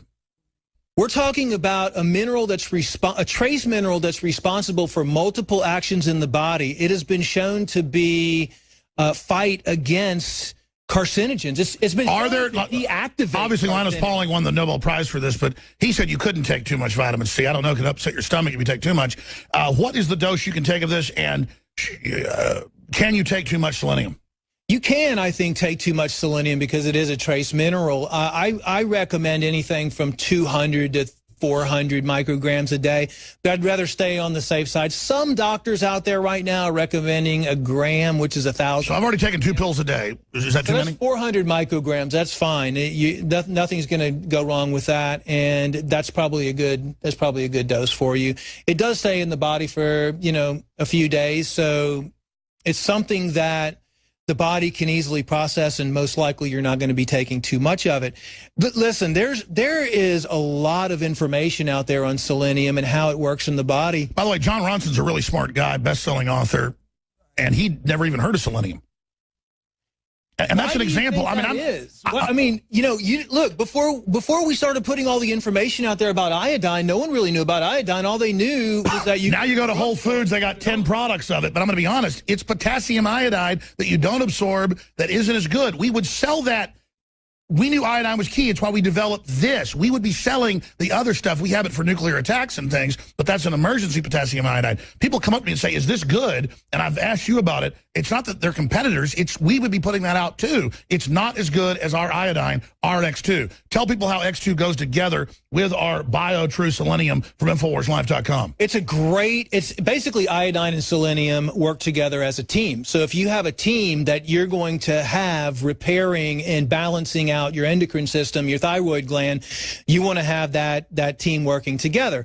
So I would have had selenium out a long time ago, or we would have even put it in with the X2. The problem is we tried that. In fact, I said I want X3, I want to make it better, and we just can't do it with selenium. And listen, it's, many people there's so many benefits of just selenium in itself. It's a fantastic immune modulator. Believe it or not, it has a lot to do with fertility and infertility. I've also linked that to the... I know women that go to fertility doctors, they tell them take selenium. And I want to expand on something. I'm really proud of what we do. I've been told by industry leaders, some of the biggest retailers in the country who've asked us to consult for them, I don't have time to do it, that just what you said, we have made iodine now be in all the Whole Foods and all the basic shops. It was not there 3 years ago. We have changed the market on that. I guarantee you with selenium, we start pushing this, it's such a service to the public. And they should tell people about selenium as well. Wherever you get your selenium, this is key, ladies and gentlemen. Do your own research. And we've come up with the very best selenium that we possibly could. Dr. Groot believes it's probably the best out there. We're talking nutraceutical level, incredibly bioabsorbable from a natural form, from an organic form, the mustard seed. But regardless, it's funding this broadcast. But tell people they need to filter their water with a system that cuts out fluoride and bisphenol A and all the garbage that's in the water and the Roundup, which they now admit is growing the breast cancer and the rest of it. They knew that when they approved it. That's all come out. Whatever you do, this is a war. Warn people about what's going on. Tell them about what's happening. Look at Hillary. They admit her real health problem is hyperthyroidism, what you mentioned. I really believe, I've had a lot of people ask me, speaking of the Hillary health scenario, what's going on with her, and I've kind of watched her, and there's it seems like to me she definitely has some issues going on with her. Did you ever see that movie Concussion with Will Smith? No, I didn't. That was a really good. Anytime you have a concussion, well, first they say she was dehydrated and she fainted. I personally don't believe that she was dehydrated and fainted and hit her head. But WikiLeaks just came out with the fact that she was looking for Parkinson's medication. Yeah. I mean, all of the symptoms, you can clearly see, the hypothyroidism that's taking place. I think she might have been exposed to radiation when she was visiting Fukushima, as well as many other things. That was crazy. Why did they bring U.S. ships right up to it? Why did Hillary go over there? She went over there with Kennedy, actually, Carolyn Kennedy, I think. And but we know now the devastating effects of what's happening with Fukushima and all the stuff that's going on. Now, wait a minute. Ann Coulter said the Japanese should be thankful for that. I don't want to bash Ann Coulter. She does some good stuff on guns, but, she said the Japanese ought to be thankful radiation's good for you. It's just like the medical profession that says pharmaceuticals are good for you and everything else. I mean, the reason you don't see all this stuff in the mainstream, like you said, it's in competition with them. They do not want this information out there. What about the numbers I've seen in mainline studies about people that take selenium and the reductions in cancers? We're not making health claims. We're reading news articles here. Look, there's a great site. It's called seleniumresearch.com, and you can go there and look at all of the studies for breast cancer studies. There was a study that they determined if they were to give 200 micrograms to every 14-year-old girl on the planet, it would reduce breast cancer by like 85%. It would almost wipe out breast cancer just with selenium. I wrote some stuff down here. I mean, these are published in the journal in JAMA, show that daily supplementation of 200 micrograms of selenium cut the cancer death rate in half. Now, is that not a threat to the pharmaceutical companies and chemotherapy? Lung cancer incident was reduced by 46%. Prostate cancer incident was reduced by 63%. Colon cancer reduced by 58%. 17% reduction in all causes of mortality. Selenium is required in 25 of our genes. I'll tell you another thing that I saw. The University of North Carolina did a study, and because we always talk about vaccines and we always talk about the flu season, which is now year-round with all the influenza viruses that have been released everywhere. When the influenza virus encountered mice deficient in selenium, it mutated and emerged more virulent. So you talk about all the superbugs that are out there. So let's say you get influenza and you're deficient in selenium, and then you cough and you spread that virus. It's even stronger and more Wow, it's mutating inside of you like a embryonic petri dish. And again, as a layperson just reading the studies and seeing the headlines, this is a fact. I mean, they admit it. You don't have vitamin C, stuff breeds inside of you. You don't have selenium, it breeds inside of you. So whether it's the flu or whether it was Zika, it is giving your body the normal electrochemical power your cells and mitochondria and neurons need. And when you don't have it, it's like not having a battery charge in your car. It's not cranking. Yeah, that's what I like about the DNA Force, too, is because it protects the DNA. But selenium is another one of those products that protects the DNA. Here's a study that selenium may react directly with carcinogens to prevent their binding to DNA. I mean, that's huge right there. Reactive selenium metabolites can render carcinogens non-carcinogenic. Selenium can raise the levels of xenobiotic enzymes in the liver for detoxification of carcinogens. Selenium after iodine Skip this break, it's too important. is the most important mineral affecting thyroid function. Thyroid. Selenium is a necessary component of the enzymes to remove iodine molecules from T4 converting into T3. Explain that. Well, that's how selenium works with iodine. It helps convert the T4 to the T3 of the thyroid. And it does that by working with... And if your body doesn't have it, your thyroid will absorb fluoride, bromide, bromide, all the bad halogens they're pumping out at us.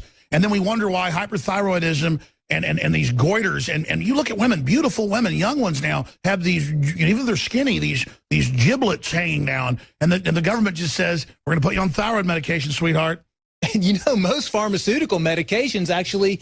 especially the ones for mental illnesses, anxiety, depression, are made of fluoride. It's really hard. Are you saying it was wrong in the Soviet gulags that they gave people fluoride in the water? Because Stalin loved people, right? I don't know. You tell me. Well, I tell you, Dr. Grip, it is just so crazy to sit here and know that no matter how crazy all this sounds, it's what's going on. Selenium also helps with mercury detoxification as well. So if you take selenium away... think of all the people that have mercury amalgam. People are always asking how the Japanese can eat the most mercury in the world but live the longest, but other people have lower mercury but end up getting sick from it in the West. And that's what I was reading in another study. In fact, he was just mentioning it earlier about how he eats seafood. It has the selenium in there with the mercury to counteract it. The fish have that, right? It's amazing. So there's selenium right next to the mercury, so God counteracts it. Yes. Yeah. So that's how you can eat that type of fish and not get sick. It's incredible. I'm sorry, you were trying to get there. Go ahead. No, what I'm saying right now is that, everything is polluted, and that's the whole purpose of what we're doing here and what we're trying to bring to people is that we're doing the research and finding out what you need and what's going to be helpful and what they're, like you said, this study with the selenium and Zika, the association between those two is posted on the WHO website. I mean, the World Health Organization. It's not like they're trying to hide it from... Yeah, guys, Google worldhealthorganization.org or .gov. I forget which one it is. They have both, I think. And then type in Zika, selenium, search engine. It'll take you to the subpage. So I want to show TV viewers this. We're not playing games. And I want to just tell you something. They've had national news stories. I think are so comical the way they write them going, Alex Jones tells people that you have deficiencies and that it's hurting you, and then he sells you things for the problem. Yeah, I thought that's what you do. Like, if I owned a dog shop or a pet shop, I would sell things for pet owners. I mean, exactly. I'd go out and find the very best water filters at the lowest price that I personally use, and then I sell it to fund our overall operation to keep warning people. It's like they don't get the 2 + 2 = 4. They don't get a 360 win. They think you've got to screw somebody over. No, I take my products. I want to have the best nutraceuticals at the lowest price. And I'm not a sociopath. I'm somebody that really cares about people. But if I was a sociopath and smart, I would still do that, because then I'll have the best products with the best ratings at the highest quality. If the FDA or whatever comes in and tests, I'm going to have all the tests, all the proof, all the stuff ready with the former FDA lawyers running it all. I mean, we're talking about, loaded for bear, because we know we're a target. It's crazy. They don't get it, because other nutraceutical companies calls up, as you know, and they say, the average markup is 7 times. Why are you only marking it up 100%? And I go, because I want to put super high-quality products in and still have a decent price, and then I'm going to take the market over. And they go, yeah, you are. Please stop. These people just don't. It's called Renaissance, people. The majority of the people in the nutraceutical industry, I'm not trying to bash the nutraceutical industry. It's unbelievable. But you and I are both, we have a cause, and I'm not. Tony Montana said, I have never screwed anybody over before, didn't have it coming to him. I will go around somebody that's attacked me instead of messing with them unless I have to run over them. I'm not looking to prove scores. I'm not looking to do this and that. I'm not looking, no. I am absolutely mission-oriented, 360 win. I treat people how I want to be treated.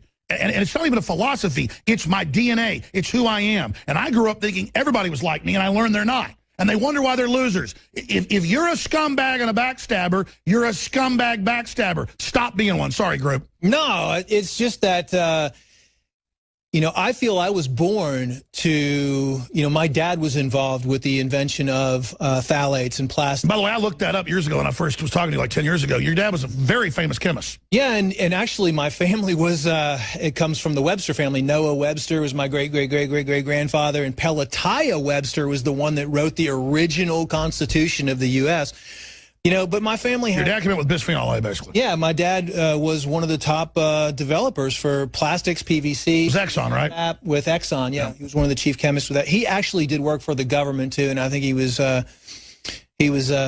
put away because he ended up getting cancer. That's what they do when you get older. They just spike old cannons. Yep. Yeah, all these guys that in the CIA and stuff and think they're going to be left alone, they just come kill you. Actually, I actually found the report probably 6 months ago. He was about to come out and say that the plastics do have cancer-causing... we got to publish that. Yeah, I need to, actually. So I knew at least he knew. And then literally the men in black showed up. Oh, yeah, there was a group of probably 15 when he died... people that were at my mom's house, and just a stack of documents this thick that they were forcing her to sign. Yeah. But anyway, back to the whole purpose of what we're doing here is I've devoted my life to helping people. Really, it's not about making money. I want to. But it's not bad to do that either. We need to make money. We need to help more people. To expand the operation and be strong in the face of the globalists. It's a total 360 win. But all I'm saying is whatever you do, get your selenium somewhere. And how do people tell? They don't even get it from us. Let's advertise for folks wherever they're at in the world. How do you know when you're reading the label that it's bioavailable from an organic source? So if you're going to go anywhere and get selenium, the best one that you can get is selenium methionine. It's basically a bonded selenium, and that's the majority out there. There are selenium selenites and other different forms out there. Don't get any of those. There might be a couple other sources out there where you can get fully plant-reacted bioselenium, which is the one that we have here. Basically, in layman's terms, this is organic, pure rocket fuel from the plant. Straight from the mustard seed. It's actually certified organic. And think about in the Bible, organic. The tiny mustard seed Christ uses as an allegory can grow to this huge tree. And people have always marveled that mustard seed, as they say, is the most powerful seed out there for its size, what it does. One of the smallest seeds that makes something huge. I think that shows the power of selenium. It does. Yeah. It does. The mustard seed is powered by selenium. It is. It is. Selenium is I am now. Essential. And so the more that you can do to stay away and avoid all these things is obviously really, really good. Like you were saying, you want to stay away. It's really hard, actually, to stay away from chlorine and bromine and fluoride. We're just bathing. Everything. It's everywhere. If anyone goes out to eat at any restaurant, you are going, I don't care what restaurant it is, you're going to get, thousands of parts per... We got to go to break. Stay there. Come back and finish up on this. Then I want to shift into other news, and we're going to stop plugging selenium, but it's more than just plugging. It is a public service announcement that you need vitamin C, you need water, you need pure water, you need selenium, you need X2, you need pure, true iodine, and we're the only folks that have it. I mean, it's the real deal from deep earth crystal sources, unbound, right in there, so it all fuses together. The two available right now at InfoWarsLife.com or by calling toll-free 888-253-3139. Also support our local sponsors on local AM and FMs. We'll be back. Stay with us. I personally have been talking about doing my own lay research in mainstream news, science news, the federal government's own admissions, the UN's own admissions. This stuff's out there. There's actually a lot of good people in the government. We've had the majority of the scientists at the FDA come out and say, in the last 2 decades, over and over again, and their unions have come out and said, take hydrofluorosilicic acid, commonly known as fluoride, out of the water. This is crazy. But then they just call us kooks. They call us nuts. Fine. Consult your physician on whether I'm right, because I'm not your physician. This is me personally talking, that you need water, that you need oxygen, that you need vitamin C, that you need selenium, that you need true bioavailable iodine. Consult your physician, again, that you need oxygen, but be sure and keep breathing while you're making that phone call to the physician. And so we're not making health claims. We're not making medical claims here. We're simply talking about the news we're reading, the studies we're looking at that say this, and the fact that the government itself, this is one of the few things, even though they're Nazis about this, that they admit, okay, you can say that selenium has been associated as anti-cancer. It's that powerful. So wherever you get the selenium, do your own research, consult your healthcare practitioner, whatever type that may be that you think is most important. Talk to your medical doctor. And there are a lot of medical doctors I've talked to that rave about selenium. There's a lot of good MDs. We're not against Western medicine. We're simply saying it's become a corporate monopoly. Dr. Groot, please continue. No, that's what I was saying. There's one other thing I wanted to add about the selenium, and that's it's not a strange thing, but it's a very interesting thing, is that this was an article that came out. It said, when selenium is scarce, the brain battles the testes for it. And faced with a shortage of the essential nutrient selenium, the brain and the testes duke it out. In selenium-depleted male mice, testes hog the trace element, leaving the brain in the lurch, scientists report. That's why I'm so tired. Journal of Neuroscience. And the reason why that's very interesting is because never before have they found that the body actually fights, or two organs fight each other for a trace mineral. So they found that for the first time. The body says procreation is more important than you living. Exactly, exactly. So, by the way, if the Zika virus, you know, talking about the population control, just going off on a tangent here because I did link this up. If the Zika virus, which they're, you know, heavily working with somehow or another to spread everywhere, and now they're, you know, spraying all kinds of larvicides and stuff in Florida. But they're telling us that the pesticide doesn't hurt us. Well, they should just give everybody selenium, and then then they'll be protected. But the thing is, the Zika virus will deactivate and cause you to become infertile. Oh, and it's so weird the Rockefellers and the Bill and Melinda Gates Foundation are involved. Exactly, exactly. They're just obsessed with it, and then magically it happens. It's funny. So another news that I wanted to talk about today was the diagnosis of 9/11-linked cancers have tripled in less than 3 years. And the reason I wanted to bring this up to everybody, just some health news, is because I have family in New York City, and I know a lot of people in New York City, and a lot of them are having problems since 9/11. Oh, nosebleeds. More than 5,400 Ground Zero responders and others who lived, worked, or went to school near the fallen Twin Towers have come down with 9/11-linked cancers. 5,400. I mean, you remember after 9/11 when they were saying, oh, yeah, it's people were asking, can we go outside? They said, oh, yeah, it's safe to go outside. You can walk around. Well, what was in all those explosives? What was in those cloudy, gray, white plumes of smoke everywhere?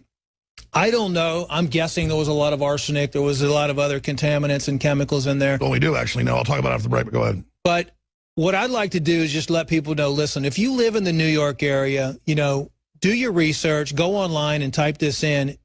Everything that we talk about, you can do to cleanse your body. Everybody has a self-healing mechanism. Your kids, if you have kids living in New York, make sure that you take the necessary action to cleanse them out, eat clean food, and try to prevent any of this from happening to you. And what about steam rooms? I've heard those are really good. Steam rooms are great. I put in like a $400 unit in my shower, and it's awesome. Yeah. That's something really ought to sell those. That's a way to. You can buy near-infrared lamps right now on eBay and Amazon, and you can just sit in front of them, and it helps you declutter. Absolutely. And again, we take the market over by selling things that are good and help people. You know, I was thinking this morning when I was on Infowars.com, going through the 50 or so YouTube videos we put out yesterday alone, and I saw one of the perennial complaints, which is true.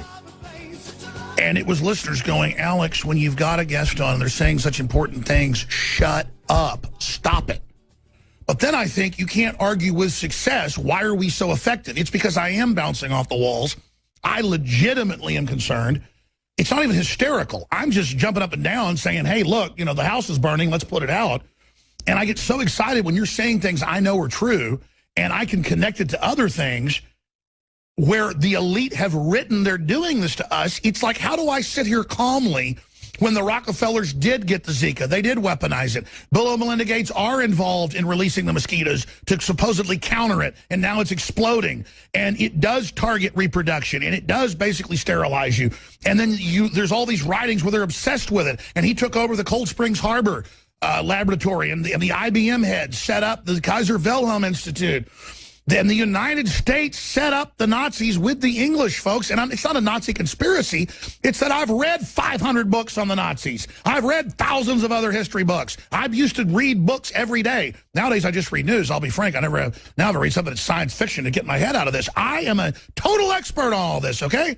I sit there and proviso, don't listen to me. Consult your jackass physician that's, bought and paid for by the New World Order. I'm telling you, the elite are obsessed with this information. Okay, and I want to share it. I don't want to sit there knowing what the globalists are up to and then just hold it back and use it in business and life. I've had so many people say to me, well, Alex, you're scared how dumbed down the public is and how ignorant. That's great. That's why we're dominating and so successful.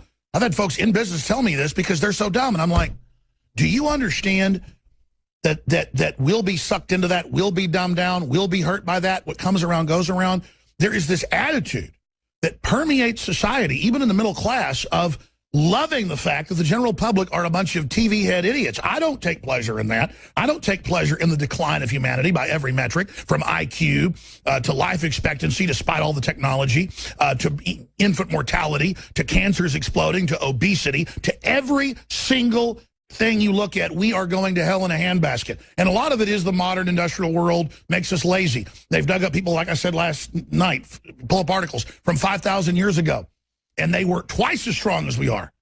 20,000 years ago, 3 times stronger. I mean, the average person from anywhere in the world would beat up Mike Tyson.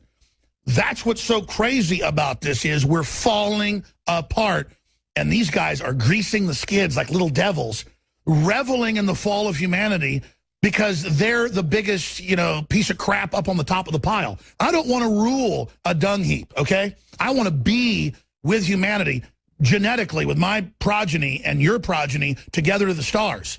That's enlightenment. That's the great, human development. There it is. How modern humans have become weaklings compared with our ancient ancestors who could outrun and outlive today's top athletes. An average person 7,300 years ago.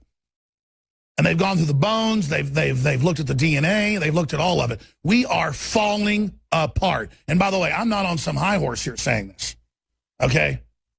I'm not on some, see, my memory's not photographic anymore. I said 5,000 years ago, it was 5,000 BC, so 7,000. This is just unbelievable, ladies and gentlemen. And we are so that's why. Yes, it's a problem. I'm so obnoxious. I'm aware of it. Sometimes I can't stand myself, and I'm on YouTube or a podcast skipping past myself. I get it. But we bring all these other great guests. I could just be an egomaniac like other hosts and sit them for 3 hours. The point is it doesn't matter. I'm doing the best I can. Attacking the globalists like a kamikaze isn't going to be a pretty sight. So let's just establish that I'm not up here trying to conduct a perfect, polished broadcast. I'm up here throwing everything I got at these people, intellectually, spiritually, emotionally, and that's why we do this. But if you watch other shows, I think the method to the madness is this, and it's not conscious. You watch other popular talk shows, they're interrupting every 20 seconds on average. It's back and forth, it's this and that, but they get people on the panels that are good at it. I do it kind of like the McLaughlin Group guy that died last week, where he's like, hold on, next question. Well, he's even worse than me. But the point is, I'm aware of it. It is what it is. We're not holding it up as this perfect silver platter. We're holding it out as legitimate humans trying to defend against dehumanization. Please continue. Well, thanks for saying that. But no, you were going to say something about the smoke from the 9/11. Absolutely. Thanks for reminding me. That is another problem with the show. I bounce around like a ping pong because it's not scripted. You brought up diagnosis of 9/11 linked cancers have tripled in less than 3 years. Now, let's go back to what happened. I was hosting 6 hours of radio a day at that time. This is not my opinion. And I say that because so many times people think I'm up here just saying something, okay, when I'm not just up here saying something. I lived it, you lived it, but I remember it because I was focused on it 10 hours a day, 6 hours a day on air. They came out, the detectors hit, and it said it was deadly and it wasn't safe. The EPA said, do not go in the area. Christina Todd Whitman, the former governor, said, don't. There was a backlash. 1 day later, she went to the pile without a mask, reportedly only for like 5 minutes, and then got out of there and said, it's safe, there's no problem. We're going to play that clip in a moment. It came out in lawsuits, and this is in the New York Post and other publications, that they knew, not this article, but previous ones, they knew that it was deadly. No kidding, they knew a bunch of buildings totally collapsing was deadly. And they covered it up to lie to the public. This is just one more example of how evil these globalists are. Let's play that clip of Christina Todd Whitman. As I say, asbestos was in there, is in those buildings, lead is in those buildings. There are the VOCs. However, the concentrations are such that they don't pose a health hazard. We're going to make sure everybody's safe. Now, that was her walk back the day after. She walked it back even more in clips I saw and said it's totally safe. But they knew, and they didn't even say ship breathing apparatus to everybody, even though they could have got it there in a day, because they wanted to keep everything open, including schools nearby. Well, that's like Obama and everybody after Fukushima said, it's safe, the radiation's not going to spread anywhere, and now you have thousands, hundreds of thousands of people being affected from radiation damage. Did you hear about the radiation explosion that just happened in New Mexico? I did. It didn't get much press. Yeah, it didn't get hardly any press at all. So now, when you're out in New Mexico, there's like all these 18-wheelers driving around that have these giant containers that say radioactive on them. It's creepy.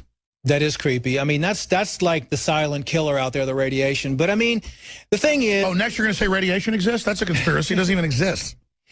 We haven't seen the full effects. I mean, just like after 9/11, I mean, I was telling people, any disaster that, whether it's a flood, whether it's some sort of a false flag attack or bombing, whatever, you're going to have toxic elements in the air. And in all of those things are just a sign that your self-healing mechanism might be suppressed and you need to cleanse. They've got studies that I've seen. People can pull this up. Again, I'm going from memory, but you notice it'll be pretty much dead on. That you live, I think, something like 7 years less if you live in London more than 20 years. I'm going from, it was like on NPR, like over a decade ago, but actually went and covered on my show and looked up the study. So I'm going from memory. But if you live in a major polluted city, like London was one example, you live close to a decade less. I mean, that's just the particulate in the air. Yeah, we have, and not to mention the water and the tap water. I mean, but don't filter your conspiracy theory. The air and the water are probably, I would say they are the two most toxic things. I mean, you would think that if we just had the earth and the way that God made everything was pure, clean air with nothing but oxygen, or at least 28% oxygen. Now we have 6 to 8% oxygen, and we have millions of chemicals and toxins in the air. And the water, that you could just go to a stream and drink the pure, clean water. That's why we had so many in the Roman ages and dating back in history. They would just go to different places and drink the mineral water. The water in the air was their medicine. They could breathe clean air by the oceans and breathe that salt in, and they could drink clean water. Oh, have you heard in Europe they're going to start taxes if you have a view or live by the ocean? So now there's a beauty tax. No, I didn't hear about that, but I did hear that Italy is going to take your kids away from you if you are a vegetarian or a vegan. Did you hear about that? I did see that. Well, I mean, take Spaceballs. They've got a tax on air or whatever. And he's caught. China actually has that now. Cans of air. But no, seriously, I've got it here in the stack. I've got to show it. People won't believe me. Here it is. Daylight robbery. Tax in Portugal on property with a view. RT. Portugal going under due to massive government debt. So if you have a house with a view, you're going to have a tax on top of the tax.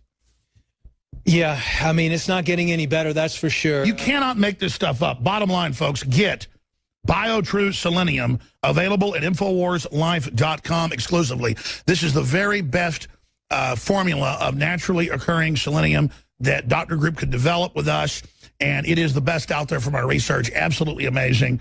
And just the amount of energy and things, again, just added to all this that I get with the X2, with the Super Male. All of this works synergistically together, and your purchase funds the operation. 360-WIN, InfoWarsStore.com. InfoWarsLife.com is the subsection, and you can go right to the nutraceuticals, right to the supplements there. And again, X2 synergistically goes with this. We're going to do one more segment and then bring in John Ronson for an hour. But when we come back, I know you've got other news you want to get to, other stories. In fact, give us a preview. Well, this is, we've been talking about all the underground research that's been happening, and this is genetic transhumanism with the chimeras and the non-human hybrids that are taking place. And the National Institutes of Health actually just came out and publicized a oversee research comment section, but they did it in an area that's hidden, and we'll talk about that when we come back. But we're kooks for being right about it 20 years ago. By the way, as we upscale the factories and development systems with Dr. Group, who supplies more than half of the nutraceuticals that we produce, he also advises us and helps us on the others. We use some of the biggest organic labs in the country. We're going to things like glass bottles. We're going to like more capsules. Of course, they're powder capsules, so you have better absorption. This BioTrue Selenium, by the way, is $19.95. They have little cheap plastic bottles with dosages about half of that for the same price at major health food stores. So I'm telling you, you get more, you pay less, you get premium. That is my philosophy. And that's how we do things. And you were making a point about how I'm always getting excited and cutting in. You were discussing that during the break, and you were going to expand on that before you hit one more story. Yeah, and I was just saying, just because you get excited and it's not that you're trying to interrupt, but it's other factors. Like, so if I'm talking about iodine or something like that, and then, you know, people a lot of times don't know the full history of what's going on. So the way your brain works is just going a million miles an hour, and you're thinking all the way back to the fluoride in the water in Germany and everything else. So, and it's totally true. We got to warn them. If they just knew what we knew, it'd be game over. Exactly. So it's a history. It's kind of like a history lesson. Exactly. And I can't stand it's impossible, though, with the spoken word to do that. That's why it's so frustrating. I want to tell them everything, and I can't do it. And you're limited on the amount of time that you have. So how do you deal with that? Because I know you're smarter than I am, and you get excited sometimes when we're behind the scenes talking. You control yourself on air. You're an old Army guy, combat guy. But I guess you've learned to just control yourself and ease back and be calm, because you look a lot younger than how old you actually are, Dr. Grube. This stress, I feel physically good, but I look older than I am. I mean, it really gets to me. I'll tell you, one of my secrets is meditation. It really helps me out a lot. I mean, I've had the FDA in my office for 3 days now. I mean, you know, we get attacked for what we're doing, but our quality control is so important, because when you look at, about a month ago, I was looking online and looking at other nutraceutical companies out there and saying, is there anybody out there that's doing this that cares enough to really spend so much time tracking down raw materials? And it's not easy these days. This is not a pitch. Of all the contamination. The third-party vitamin supplement sites that are the most prestigious, we're like the most popular, because people can't believe that are experts how good this stuff is. And it does freak me out that there's some other good people out there. Longevity's great, a lot of the great, but the fact that there's so few really top-rate companies really giving people good quality for reasonable prices. I mean, it is amazing to again, just know that we're really the best. I mean, InfoWars is now in the top 100 sites, and they even miscounted us as other websites and companies I have, and, you know, Free Speech Systems is bigger than InfoWars. Well, no, if you combine us, the only thing bigger than us is Drudge. I mean, it's crazy. The good thing about that is, and I love to do this, is just go online and look at all the results, because nothing that we do matters unless it actually affects the individual that's buying the product, that's taking the product, that's listening to the show. How are you going to change their life for the better? That's the question that I ask myself every day. And you ask yourself, what am I going to do? Well, I don't want my kids to be deficient in things and then have a horrible life. I mean, and I don't want your kids to either. And again, I'm not saying I'm a hero, but it's like when I saw the lady choking 15 years ago or 13 years ago, and no one would help her in a full restaurant. They were all saying 911 like parrots. I went over and saved her.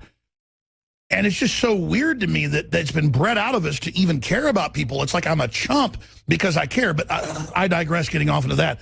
But it is coming back. I mean, we are starting to see more and more people now that are actually caring and helping more people, and that's the point. But it's not even a big deal. If I'm choking, you better save me. I mean, that's empathy. It's not that I'm even a good guy. It's like, help me.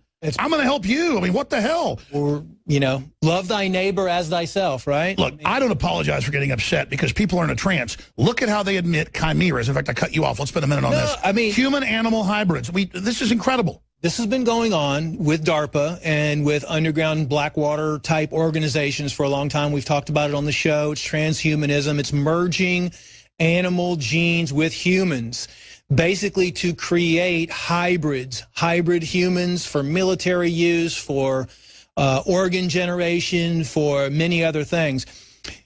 Any geneticist, well, I'm not going to say any geneticist, but if you look at the way that we were created, we are not meant to have animal genes spliced into ours. And so for the first time, the National Institute of Health says, what do you think about scientists creating non-human hybrids? Yeah.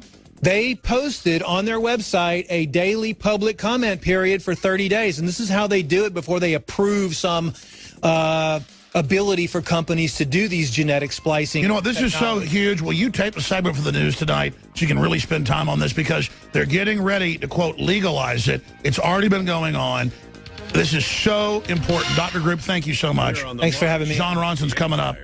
Folks, get BioTrue Selenium. InfoWarsStore.com, $19.95. I was just talking with Dr. Group, who's going to go shoot a video for the Nightly News tonight, 7 o'clock Central, on how they're coming out, and they've already legalized it, but now they're going to comment period. Oh, you get a comment where they're going to openly start putting on the market the products of the human-animal clones. And most of these clones are only 3, 4, 5, 10% human, like the cows that are part human that create human milk that China's had for 15 years. And they sell in stores in China. The Chinese army, for whatever reason, drinks it. I mean, I've got BBC TV shows about this. 20 years ago, spider goats that are part spider, and they had those 10 years before that. But I've talked to the folks in the research labs where they're not, 5% goat or 5% spider, 95% goat. Jon Ronson's here. He talks about crazy things that go in our world. He's written a lot of best-selling books like Many Hysteric Goats and Them. And, of course, he writes for The Guardian and a lot of other big publications. He's here, I guess, doing a solo piece, he was telling me. I'm not sure exactly what. But I saw him at the DNC or at the RNC and thought it was really interesting. So he came to town, and he's hanging out with us today. And this is the guy, if you're a new listener, that snuck into Bohemian Grove with myself and Mike Hansen. Now, the way the media works, though, is one night, it's about 12:30, I start getting phone calls. People are saying, hey, you said you snuck into Bohemian Grove with Mike Hansen. You've taken the credit from Jon Ronson. Now, John didn't do this. But what happened was, he didn't do it on purpose, but he then, after the book finally came out, the TV show had come out, he was able to admit he'd gone in, but he didn't want to get sued or shut down. He was kind of the mastermind of the whole deal that got us the source inside that helped us get in when everybody else had failed. So that's his credit. I appreciate him bringing me along and financing us doing it. I didn't even have the money to go, plane tickets and stuff at that time in 1999. I guess I did, but it would still be, hard for us to do that trip. So when you wrote that big article that I saw after the RNC saying, oh my God, I feel kind of horrible, I've kind of launched the monster Alex Jones. Well, I think you helped me in a big way. I didn't call you a monster. I said I was your Simon Cowell. You were my One Direction. I know, but I think you did. I don't have the article in front of me, but you said, I now kind of feel bad. Well, no bad. I don't. Can we pull the article up? You said something like, now you're having regrets, or because it's a horrible, evil Trump creature? I don't want to. I don't want my. I'm not mad at you. Yeah. I'm not mad at you. I'm wanting to understand, though, because I'm really a good guy. I think I'm a good guy. Oh, sure. I think our night at Bohemian Grove is one of the great nights of my life. I could never feel anything but warmth towards somebody who I shared that adventure. Sure, and I wasn't stealing the credit. You asked me to keep it secret. Yeah, and I feel like... We just didn't coordinate when you finally came out and said that you'd gone in too. Yes, exactly. At first, I didn't want to say that I went into Bohemian Grove too, because I just wanted to be able to use the material. And but eventually, I admitted that I went in as well. There's a whole bunch of people who feel that we were... I don't know if you kind of read all the stuff. I remember after it happened, there was a whole bunch of people who say, well, they let them in. We were like kind of their shills. Well, let's be clear that there was someone that worked there that gave us some intel, and we talked to locals, and then we talked to a local lawyer. We're going to stop right there. But no, clearly they are super pissed we got in. They arrested reporters last time I went there with the History Channel to try to cover it. And, we can never be given any credit for anything. You didn't write your books. You didn't get them turned into huge movies. You didn't raise your kids. You probably didn't wipe your butt this day. It was, the Queen of England was there to do that, right? Do you remember when we first met? We first met a year earlier at... Waco. Waco. You had... We didn't really meet, though. That was fake, too. Right. In fact, we didn't even walk from our cars up to there. It was just the government carried us up there. The government has a respirator, actually. I'm like Darth Vader. They breathe for me, too. Right. No, I mean, what that is internet trolls who are what you call real conspiracy theorists who are basically like fiction writers, but they claim they're not fiction writers. And then they discredit people that actually go out and do real research like you and myself. Yeah, you actually get on planes and do stuff. Yes. Yeah. Anyways, but getting back to that, it was great meeting you there. And yes, I would say Bohemian Grove, we were already on the map, reaching a lot of people, expanding, but that pushes to the next level. So thank you, Jon Ronson. Alex, I'm very pleased. As you said when I met you at the RNC, we're kind of intertwined in history together. Your destiny lies with me, Skywalker. It was a great night. Impressive. So most impressive. We met a year earlier. I went to Waco with Randy Weaver. Yes. And Randy Weaver said, oh, my God, it's Alex Jones. He was like really excited to see you there. He was a fan of yours. He's a great guy. Yeah, so you were already, known in a circle. But, and you had rebuilt, you'd personally... Well, again, that's an example of stuff getting away from me. We went out there, and there was only like maybe 8 or 9 Davidians still living there. These were not the cult they'd said. I mean, an evil cult. They were abused people, kind of used by their personalities. There'd been this big, giant, fat guy, I think, named Roden. There's Academy Award-winning films, obviously, about it, but who ran a meth lab and weighed like 400 pounds and would run around torturing, the Seventh-day Adventist break-off group that had been out there for 80 years thinking, the world was coming. And then David Koresh, Vernon Howell, stood up to them. So even though he was whacked out thinking he was God, because, 80 people out in the middle of nowhere thought he was better than the guy that was there before. The point was they could have arrested him in town at any time. They decided to have this big, stand up to a cult, start the Civil War with Americans there, and it blew up in the government's face. But it showed the disconnect of the Clintons and how they thought America would respond to Waco. So the truth is the government was doing evil stuff and lying. The Davidians were just really sad cult victims, in my view, but didn't deserve to be surrounded by tanks and murdered. Right. And so I was there saying no, and then I'm seeing you're supposed to be talking here, but this is what Alex Jones does. No, but you're actually here to interview me, so I just brought you up because you're asking the questions. So see their trolls? That's what's happening here on my own show. But I am going to make you talk in a minute. But getting back to this, since we're going down memory lane, they go, we wish we had a place to have our memorial every year for everybody that died, them, the police. They were very sad for the dead, even ATF and FBI people. They were very humble folks, the few survivors. And Clive Doyle and others, very, very sweet, very pious Christian people who've been abused. And so I'm like, yeah, we'll help put a new roof on this little shack you've got that 10 people can, get in, and I'm going to donate $1,000. And then they told people I donated that or whatever, and then it got away, and my listers ran up there and just started building this giant thing to say they were sorry to the Davidians, and it just got out of control. So that's what happened. I remember. Kind of like us going to Bohemian Grove did. Because remember, I didn't believe there was satanic stuff going on at first, did I? I mean, my memory of Bohemian Grove is that you said that there was a Moloch that... No, once I got there, I went with a more extreme view, which I think was... Go ahead. No, beforehand, I was thinking, oh, yeah, Big Al, right. Remember, you... Go back to Waco. Let's walk through the story, the next 10 minutes. Yeah, I'm trying to remember. Okay. You've got the floor, which means I interrupt you every 10 seconds. Okay, so I went to Waco with Randy Weaver, who obviously was... I'm sure all your listeners know about the Ruby Ridge massacre and so on. Total setup. Yeah, I was making a documentary with Randy Weaver's daughter, Rachel, who was just, such a lovely person. I don't know what's happened to her. And so I went with Randy to Waco, and we were all sitting around a campfire. I remember Colonel Bo Greitz was there hammering away, and He was the inspiration for Rambo, right? I believe. He says that, yeah. Okay. And he probably is. He's a very interesting fellow. And then Randy Weaver was like, oh my God, Alex Jones is here, and said what a fan he was of yours. And then you told me something that I didn't know. I remember our very first conversation, you said that Lon Horiuchi, who was the FBI sniper, who was the guy who killed Randy Weaver's wife, Vicky Weaver, while she was holding a baby in the doorway of their cabin, was the same sniper who was at Waco. It was amazing. And by the way, my memory is good, but when you said that about Bo, I didn't want to just say it if I hadn't remembered it, so I had to go back and remember it. And indeed, he did go try to find the POWs and MIAs. And he's not just the inspiration for that part of the Rambo story, it's a composite. He's also the inspiration, just interrupting, to be clear, for, what is it, Uncommon Valor? What's the one with one of my favorite actors, the guy that plays Lex Luthor in the original Superman? What's his name? See, I'm already getting senile. I'm like Hillary now. He's the guy in Enemy of the State. One of my favorite actors. I know what you mean, and I tell you. What is his name? Gene Hackman. Absolutely. So, yes, he is the inspiration of many films. Go ahead. Okay, sure.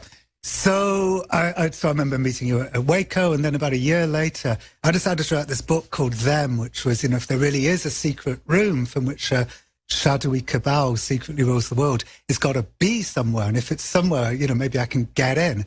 So I tried to infiltrate the Bilderberg group in Portugal and got chased away by their private security guards. And so, which was terrifying. And I've noticed over the years, reading your articles in The Guardian and other big papers, you've gotten more towards my views in a lot of way about big shadowy corruption, but I've gotten more towards your views, because when I was 26 years old or whatever it was when I was talking to Bohemian Grove, I was there in the crowd of the men getting off on it. That was very real. I think you agree to that in your book. That was real. But obviously it's a mock human sacrifice. And then I got bullied by the internet. And back then I could be bullied. Not now. I mean, I love it.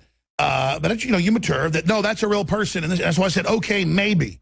Then the press all ran with that. And that's not right to say. No, they're not killing a real person there.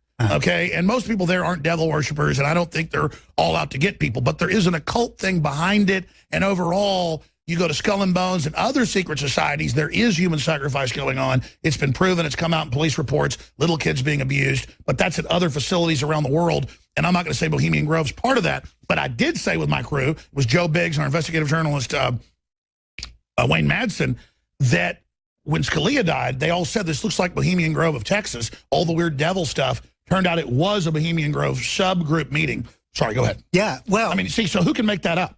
Right.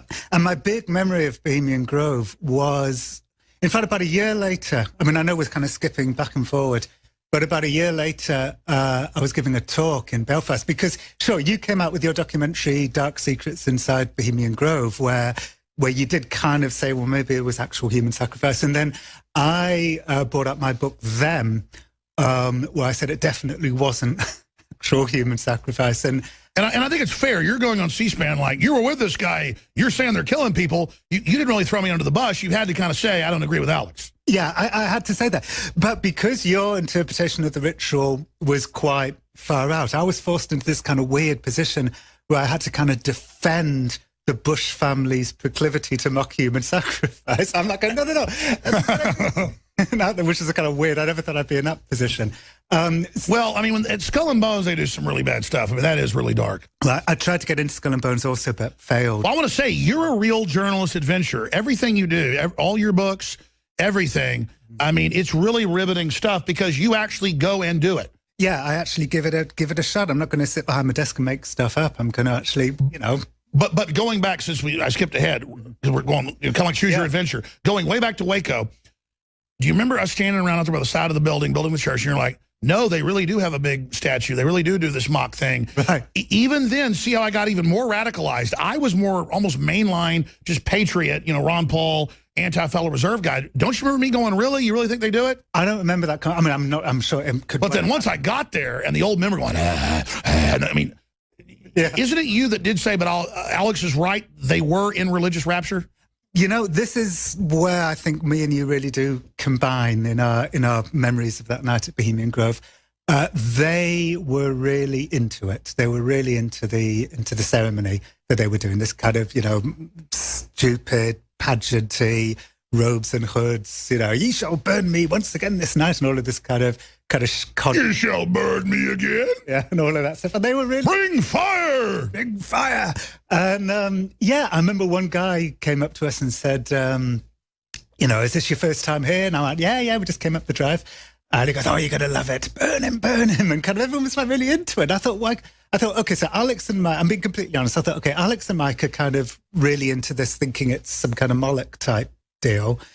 All the Bohemians are really into it too. It's like I'm the only person who thinks this is kind of nuts. And well, the men were in religious rapture as I stood there with over 1,000, billionaires and globalists and world leaders. And they were, I've gone to Holy Roller churches. I've been in Baptist churches. So I've seen it. It was more religious ecstasy than the lady in the front row at the Pentecostal church. And they were seething. And it is a ritual mixed with Druidic, Faustian, Babylonian, Tyre. So there is Moloch in it. There's a bunch of aspects. It's a cosmology. It's kind of an integrated system to put all of their cares and their sins on this effigy of a child. It is small, about like a 10-year-old kid or 8-year-old kid. And then they are transmuting in alchemy. And I've talked to people that are in the occult. They say, no, that's what that is. Not Christians, but cultists. They are putting it onto that dummy, and they are in a ritual of a bunch of powerful men. So the ritual is a psychic ritual with powerful men that believe that they're basically Druidic priests. Yeah, they say that what they're doing, when they burn this effigy, they're burning all their troubles in the world, all their responsibilities, so they can enjoy their summer vacation. So that's their interpretation of it. But you're right. So I was in Belfast. I was giving a talk in Belfast, and I was, talking about our infiltration, about getting into Bohemian Grove and everything. And everyone was laughing, and because it's a funny story. And then in the Q&A, somebody said to me, okay, I know what you think of it, and I know what Alex Jones thinks of it, but what are the people who actually do the ritual? What do they think of it? And I said, you're right. They seem to be really into it. And that gave me the idea to write The Men Stare at Goats, because I thought, okay, in them I was looking at, belief systems on the fringes. And I thought, well, these people at Bohemian Grove are kind of in positions of power, and they seem to believe all this irrational stuff. So that's... Well, Stubblebine, he was one of the top Army generals, ran Special Forces, a bunch of different titles. I've had him on. He seems like a pretty rational guy when he's on the show here. He says, John Ronson, that's not accurate. But then I know you have a lot of the witnesses that were in it that say that did go on.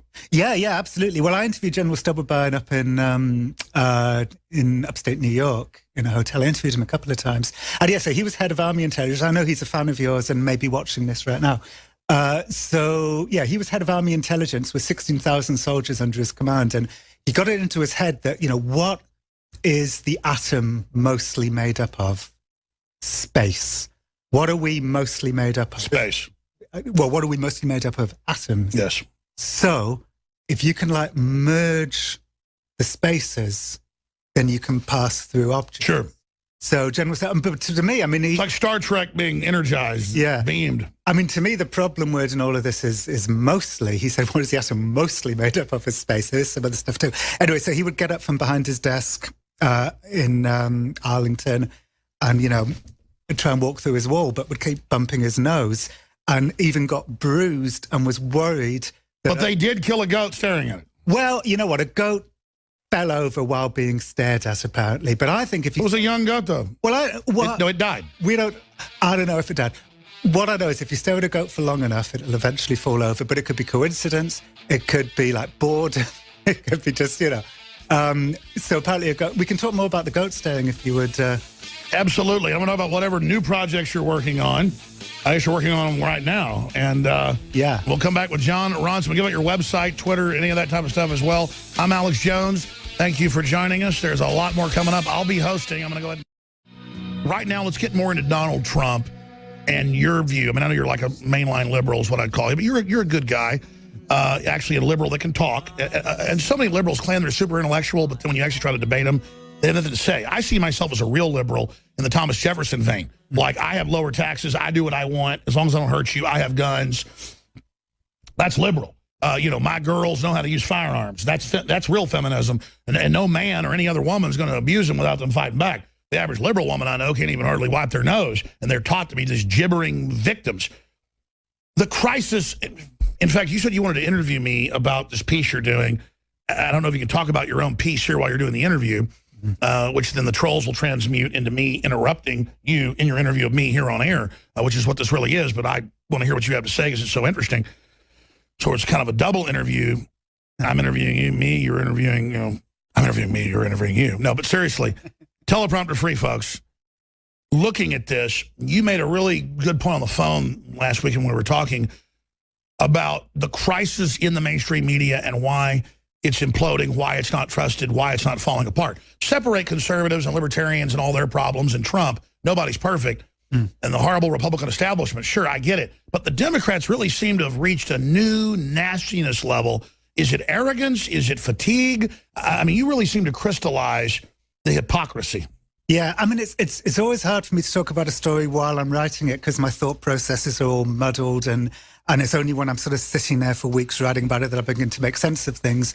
But but when I do stories, I never want to go in with my own preconceptions intact. I want to see the world through the eyes of the people that I'm writing about, and I certainly see double standards. As I said to you on the phone the other day. Well, that's what's impressive is that's why you're so successful. You're actually a real journalist in that.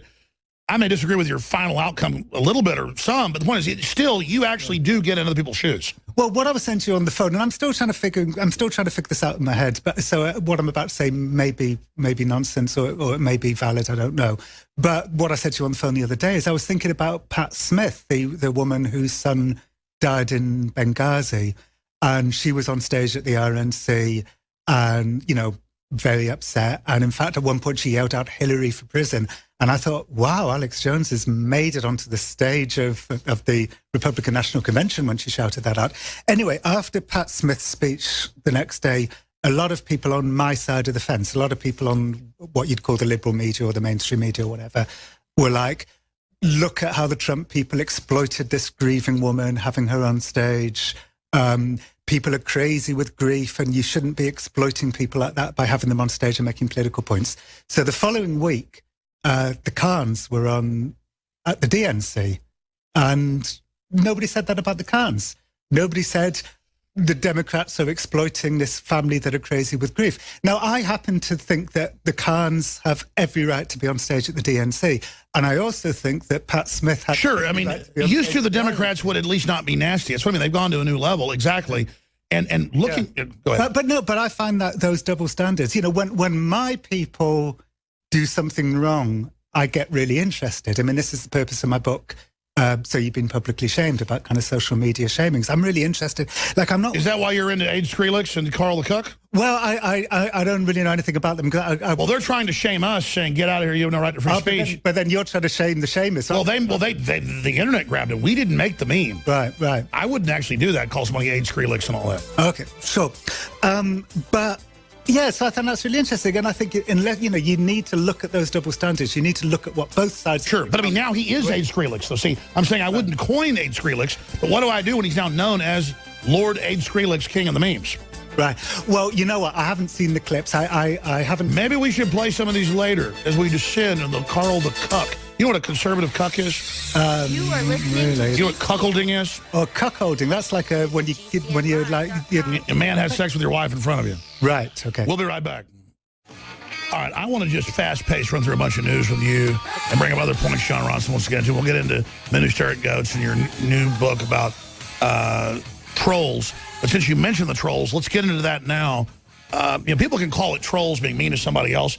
I think as long as you're being mean to somebody who's in power, who's corrupt, who's done something to you, or who you disagree with, you're in public life, you should have a thick skin.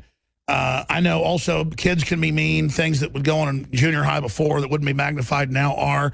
I don't want to have legislation that curtails hurtful speech. People have libel laws for that because it's going to be used to shut down my speech. And the Democratic Party and over in the EU, Merkel, arresting people. They criticize open borders and floods of Muslim migrants. So I really see it being used. I mean, I haven't read your book. I've read your other books. What does your book get into, and what's your view on that? Well, okay, so my book is basically about the rise of shaming culture and outrage culture, particularly on Twitter. And I tell stories about people who were kind of... Well, I tell one of the stories in the book very, very quickly. It's a woman called Justine Sacco, who just before going to Cape Town was at Heathrow Airport and she tweeted, "Going to Africa, hope I don't get AIDS, just kidding, I'm white."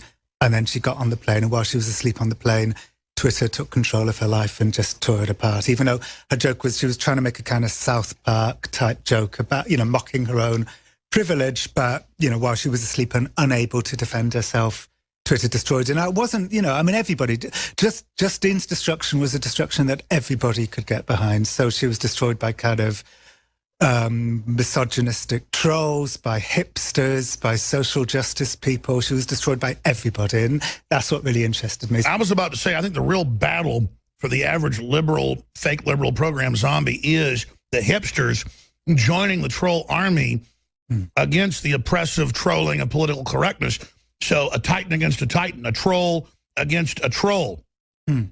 So I really see this theme now where a lot of liberals are deprogramming because it's so much more fun to actually troll the fake liberals. But I saw what happened to her. Why is South Park anointed to be able to do all this, but other people aren't? And I think that goes back to political correctness in general, hoisted on your own petard. Yeah. Well, yes. One of the terrible things about Justine's, I always talk about Justine because it's one of the most kind of startling stories in my book. There's many, many stories in my book. And I spend time with these people. I wanted to kind of rehumanize them.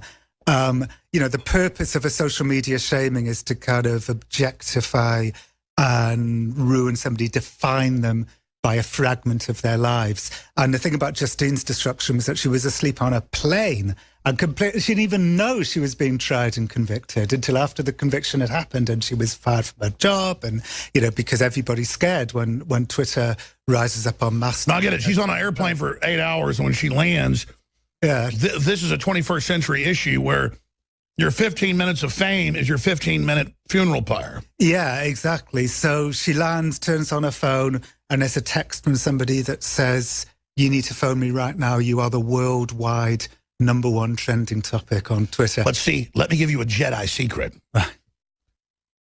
The key to that is you own it, you jump and ride that tiger, and you love it, and you double down. If Tiger Woods would have doubled down, he'd be the #1 playboy in the world. Right. Instead, he groveled and apologized and slithered around and everything and choked up. And I agree. I think, but Justine was like his wife was the bad guy beating him with a golf club. But I wanted to... I'm sorry to my wife, you beat me with a golf club. I wanted to write about private individuals who were completely unprepared for something like this. So, people like Justine and Lindsay Stone and the other people I write about, instead of doubling down and, dealing with it in some sort of rational way like a public figure would, broke. These people became depressed. And exactly. So let's talk about that. How people are being trained to respond to this as victims instead of lavishing it. Alex Jones really likes Donald Trump, and it is not a one-way relationship. In December, Trump sat down for a 30-minute interview with Jones. I know now from top people that you actually are for real, and you understand you're in danger, and you understand what you're doing is epic. It's George Washington level. I just want to finish by saying your reputation's amazing. Your reputation's amazing. I will not let you down. You will be very, very impressed, I hope. And I think we'll be speaking a lot. A year into office, you'll be saying, wow, I remember that interview. He said he was going to do it, and he did a great job. You'll be very proud of our country. Donald Trump, I hope you can help uncripple America. Thank you so much, sir. That you will be attacked for coming on, and we know you know that. Thank you. Thank you very much. Are we about to achieve a historical first in electing the first conspiracy freak president? Is this the pivot we've been talking about? He's not pivoting for presidential. He's pivoting to Alex Jones. He's pivoting to crazy. It's as if Alex Jones is now the head of the Republican Party, because every conspiracy theory are all coming together, and they've created this narrative. Right. This is astonishing. I feel like you kind of have seen Alex Jones-ish ideas filtering into the Republican Party for a long time. You've kind of seen them, edging up to him, but the idea that, yes, that he's a kind of authority figure for a major Republican politician talking about what he knows about the world, that's new. It is surreal to talk about issues here on air and then word for word hear Trump say it 2 days later. I think he said the other day that it's surreal to hear Donald Trump saying his words. Validate. And it's like, yeah, you're right, Alex. I agree with you for once. It is completely surreal. And it just shows how dialed in this guy is, and that's why they're so scared of him. You got Alex Jones, who I've been watching a lot recently. He's like the sort of main conspiracy theorist, the sort of probably the most popular in American life right now. The right-wing smear machine has gotten Alex Jonesified this election cycle. Jones is the conspiracy theorist and creator of the fringe website InfoWars. They're all in on this total conspiracy theory that literally came from InfoWars. Completely bonkers conspiracy theorist. You have Trump, who gets all his information from forwarded emails from cat ladies. I'm serious. He gets all of his information off the web. He doesn't do any research. This is almost internet culture seeping out into the campaign, 100%. Where channeled through the candidate. I mean, that to me is the key part of it. Where Jones has embraced Donald Trump fully, heaping praise on Republican nominee and his team for their apparent acknowledgement of his movement. There's no way the Trump people would have reached out to me a year and a half ago if he wasn't aware of the work, Jones told the New Republic. He's been what you call a closet conspiracy theorist for 50 years. I think he's been a chameleon in the system, and now he sees the time to strike. I've had some short behind-the-scenes conversations with Donald Trump that if the media knew about those, they'd really be freaking out and running around screaming. These conspiracy theorists had the GOP nominee's ear like they've never had before. Trump listens to what we say, and then I personally, talked to him some off air, and he literally is either the biggest manipulator ever or he's for real. He literally listens to what I and others say. It's amazing. The Trump campaign is helping make sure that these conspiracy theorists get closer and closer to the Republican mainstream. The fact that the Trump people gave us passes that, literally maybe 100 people had. It was in Newsweek, you name it, Jones, the controversy had the super level passes, the ace of spades. Oh my God, it portends how evil Trump is. Absolutely it portends how horrible Trump is to you and your globalist agenda. And it shows how fast we can take this country back once people get it and once we have leadership. If there used to be 6 degrees of separation for someone like Alex Jones to a general, to a party's nominee, there's now 1. I mean, there's no middleman, right? It goes right from Alex Jones and it shows up in Donald Trump's mouth. Donald Trump himself told me that he has seen so many of your supporters and listeners at his rallies. He loves the Hillary for Prison t-shirts and he knows exactly where they came from. So, Alex, I'm certain that he is grateful even for your support. The airport just behind us, and yesterday, a banner, and I believe it says Hillary, it says Hillary for Prison 2016. Right, that's not for the Hillary camp. No, I don't think so. Right. All right, very good. We just saw. You read it? There you go. Good job, Chris Tula. He's the camera operator, not the person who came up with the Right, yeah. He's not that clever. Conspiracy theorist for Trump. The Republican presumptive nominee's support for an elevation of the lunatic fringe of American life. The obsessive, sort of singular focus of all these different apparatuses from Alex Jones to the Trump campaign and the sort of the Trump folks about spinning that conspiracy theory particularly. Well, Alex Jones is just going to declare the entire election a false flag anyway, so he's covered no matter who wins. And he's going to do very well in the Clinton presidency. Everyone's going to be if Trump gets elected, he's going to be Secretary of Defense. Well, that's true. He's got nothing but upside. I've been told that if Trump gets elected, I get to be in charge of the chemtrail research. So I'm really excited about that and finding Bigfoot. You can't dismiss him as just a crackpot because millions of Americans tune into him now on a daily basis and believe what he says. And that's why Donald Trump came on this show, was to be radical, was to get in the face of the system. I'm up here defending Trump with everything I've got. It's because I know he's for real. He's putting his life on the line. And this is a great opportunity for this country to put serious death blows to the New World Order. Donald Trump, I hope you can help uncripple America. Thank you so much, sir. That you will be attacked for coming on, and we know you know that. Thank you. Thank you very much. Alex Jones. He was a nice guy, actually. You like him? Oh, that's good. Alex Jones. Nice guy. Oh, they can't stand it. Can you imagine the government agencies listening to my phone? The gym on the elliptical, and I plugged in my earphones just in time to hear Donald Trump say, Alex Jones, nice guy. And I had such a shock, I nearly fell off my elliptical. Well, since you're here, and I'm going to share this to you for your piece you're writing, I might as well just share it with everybody. Because Trump doesn't tell me to say a secret. We've talked to him on the phone and other things.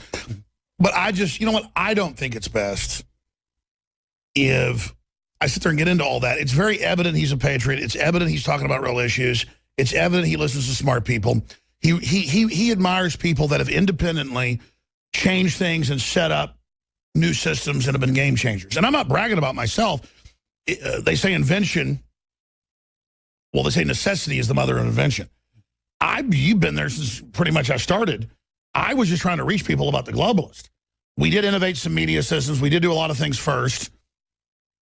But we had a lot of help from fellow patriots like Drudge, DrudgeReport.com, and others. But I remember, I don't pay attention to entertainment. I don't pay attention to hotels, golf, casinos, stuff like that. I don't pay attention to pop media or beauty pageants. So I knew Donald Trump was a successful real estate guy. I'm not really flashy, but I get he's advertising, so I was kind of put off by flash. I didn't dislike Trump, but he wasn't on my radar. Mm. And then over the years, people would say, famous people I'd run into, they go, you know about Donald Trump, right? And they're like, I'd be like, what? And they go, well, you're the underground. He's going to be on the top. He's going to be coming out, be running for president. He's with us. And I'd be sitting there talking to a famous person. The first one does that. And then by the 6th or 7th, over a few years, it started like 5 years ago.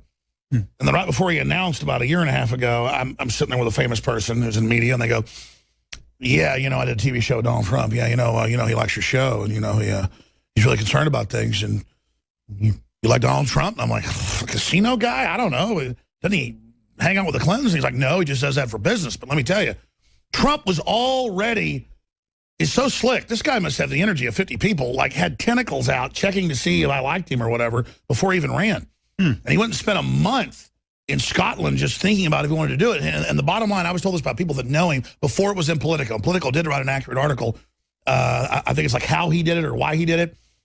Because I'd been told that stuff years before it even happened. But a few months before he announced, maybe 6 months before, he spent a month not even really working. Something he never does, just focusing on should I run for president. And he decided not to do it. That's not in Politico, but the rest of it is. He just said, I just can't. And he said, you know what? I believe people are actually smart, and they're going to get what I'm doing, and they're sick of the mainstream, and they want to be prosperous, and globalism picks the winners and picks the losers. I believe people want to go against this, and I'm going to run as a populist and do all this and really try to change it, even though I'm going to put everything I've got on my line. It's a huge risk. His company, his name, he's lost hundreds of millions doing this, spent, you know, 80 million of his own money. And he decided to do it and is all in and is now bound to this. You know, kind of like the Ring. Sauron's bound to the ring. I'm not saying he's Sauron, but like a good Sauron, he's bound to the ring. He's all in. It's all real. It's all happening. It's all going on. And this is epic. This is historic. It's happening. And this guy is fully committed. That's why the power structure and foreign leaders and the Chinese president and the Pope and the Saudis, all these horrible bad actors who sit on top of really evil organizations are against him because they know.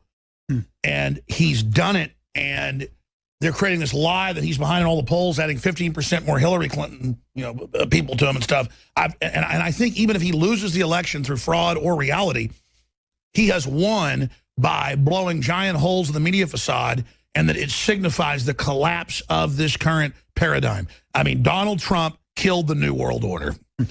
If he loses, do you know what he's going to do? Like, is he, for instance, going to start a TV network or something? Well, yeah. See, this is what they do. They spin truth. He said 5 years ago, I might be, do a network more libertarian and hardcore than Fox. It's kind of like Fox without the gay bashing. That's why he hates all the gays, because he was an advocate for them 30 years ago. See, everything's upside down. It's just, none of it's true. It's all distortions. They're saying he flip-flopped on immigration. He always said, they make it too hard to come here legally. We need good people. We are going to kick the felons out, anybody else that's doing this illegally, or we're going to set it up where you don't get taken out. You go to the office, you get set up, you get checked, boom, you're in. Just like getting a driver's license. If you're not a criminal, if you play by the rules, if you go on a path to citizenship. He gets there making it illegal on purpose. He says all that. Let's skip this network break. He says all that he says all that in these 2-hour speeches, but they cut it down to, we got a lot of criminals coming in from here. They're dumping on us. They're getting everything free. He's talking about the freeloaders that come in. I got a question. I was going to ask you this question like after we... Sure. But I'll ask it now. So you said that Donald Trump doesn't mind you talking about, any kind of, what relationship you have with him. No, Donald Trump, I mean, I've said to Donald Trump before, hey, well, was this an off-the-record conversation? He's like, whatever. But the point is, anything I say gets spun and twisted, but I don't think he even cares. But the clear thing is, Trump was already aware that there's election fraud. He talked about it in 2012. He didn't get it from me. If I'm warning him about stuff and saying you ought to go public and he does a day later, it's because he already believes that. I was just there spurring him and giving support to it, and now the UN is coming to oversee our elections. The EU is. The Justice Department's putting 5 times the monitors out. The UN 10 times. That's Reuters. But he's a kook for saying it first. No, he's right. It's a distortion. Look at that's Reuters. See that, John? That's Reuters yesterday, a month after Trump went on this crusade about election fraud, agreeing with him. Okay. So there's Obama said he's never heard of election fraud. What's that? I mean, so right. I think it's that Trump is a brass knuckles, real Americana, real liberal. And that's why he likes what I talk about and what I say. And obviously has for a long time. But, I mean, it doesn't matter. Who doesn't listen to InfoWars? And it's not a power trip. It's a responsibility. I'm just a normal guy fighting these people. I just don't care what the establishment does to me. Most people live in fear. I'm not going to do it, John. No. So did he, I'm sorry, I'm just asking kind of questions I was going to ask you afterwards anyway. But I talked to somebody who's in a similar sort of position to you, like runs a big independent TV network like you do. And he said that Trump kind of reached out to him, sort of testing the waters, and he said to me just before he had his tentacles out to see what you thought of him and so on. So did he kind of call you before he decided to stand? No.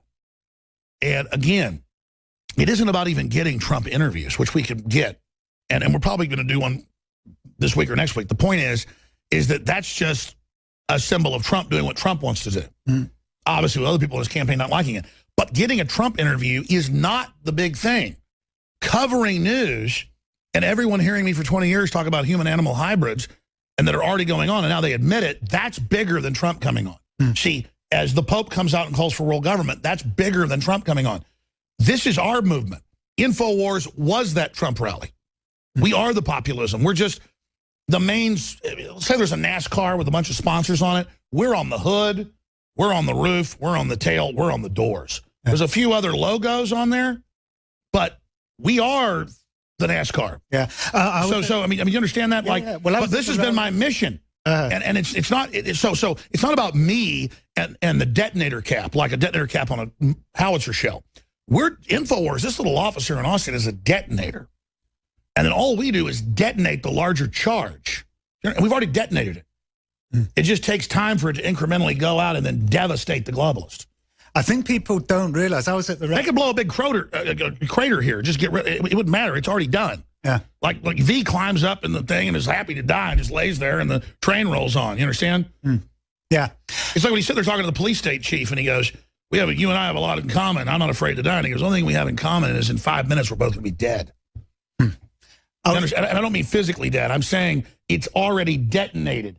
The train already left the station. Right. The weapon system was already successful. Sorry, go ahead. Yes, I was at the rally last night, and for people who don't realize, I mean, InfoWars was everywhere. You weren't only there in terms of a kind of physical presence, filming it and handing out bumper stickers and so on, but you were there right embedded in the whole kind of atmosphere of the event, with people shouting out Hillary for prison and so on. And it really, I mean, it's amazing to me that Alex, who I knew 18, 20 years ago, is suddenly somebody who's inextricably linked with the Republican nomination. But I'm nothing. I'm only one spark that helped start a larger brush fire. My listeners were the actual kindling. They did it. And again, it's not about a power trip for InfoWars. It's much bigger than that. Listen, all the top generals that aren't traitors are listeners. The foreign world leaders, you name it, John. Trump had got world leaders telling him 5 years ago, do you listen to Alex Jones? That's where all this comes from with Trump. Trump gets impressed by that, okay? That's where this stuff comes from. It's not, it's like Trump and all this and America and all its staid weirdness and media control is like getting it last. I didn't do all this. I simply clearly saw historically what was happening, read the enemy's own plans, said it, and because almost no one else did it in a modern format, people wrote books and stuff that were incredibly accurate, smarter than me. Right. World leaders and serious men and women who were on the inside could resonate because they knew what I was saying was true because they're in there running it. And they feel all alone. They don't want to go along with this plan. You understand? That's the real secret, John, is that InfoWars is really nothing. And it's everything. But because it's the people. Right. But how can you be sure? I mean, you're anti-elitist. You've for 20 years, you've been anti-elitist. They seem pretty elitist to me too, though. Who? Trump or Manafort? Well, no, I mean, Trump and all them knew that when you sell people to go to your hotel and golf course is to have, gold windows. To them, that was just a marketing thing, as Trump always says, in this system I hate. It's true. He says, I make my ties in Mexico because they cost a third of the price, and you won't buy them when I make them in America. I've done that too. I go make clothes in America, and I still do it. I go beyond Trump. A shirt made in America is like $10, and then I sell it for $20 or $22. I can do one in Mexico for $2 and sell it for, $10, and then everybody thinks they're getting a good deal, and they buy a bunch. So I say, here's the made in America. Here's the made in Mexico. They choose the made in Mexico. So I get what Trump's saying. It's like, he goes, I want to do away with this system where it's a fairer trade deal so that you can have it made in America and still be successful. The guy is just really on. It's like real. As someone that runs my own company, does my own stuff, a father, I have more life experience now. I look at somebody like Trump who's 70 and I admire him because only now can I see what he's doing and be able to pick up the sophistication and the stamina. I don't have the stamina at 42 of that guy, and I've got legendary stamina. That guy is a freaking war machine. I mean, he's awesome. Yeah. He's God sent. There's no doubt. But you're sure he's not like the people at Bohemian Grove? Oh, no. Look at them. No, absolutely not. And I wouldn't care if he'd gone there. As I said, Clint Eastwood goes there. I love Clint Eastwood. Clint Eastwood's not part of that. It's just some ritual thing, and he's not. As I said earlier, I don't think they're all into it. I know they're not. I've had a lot of people reach out to me that go to Bohemian Grove.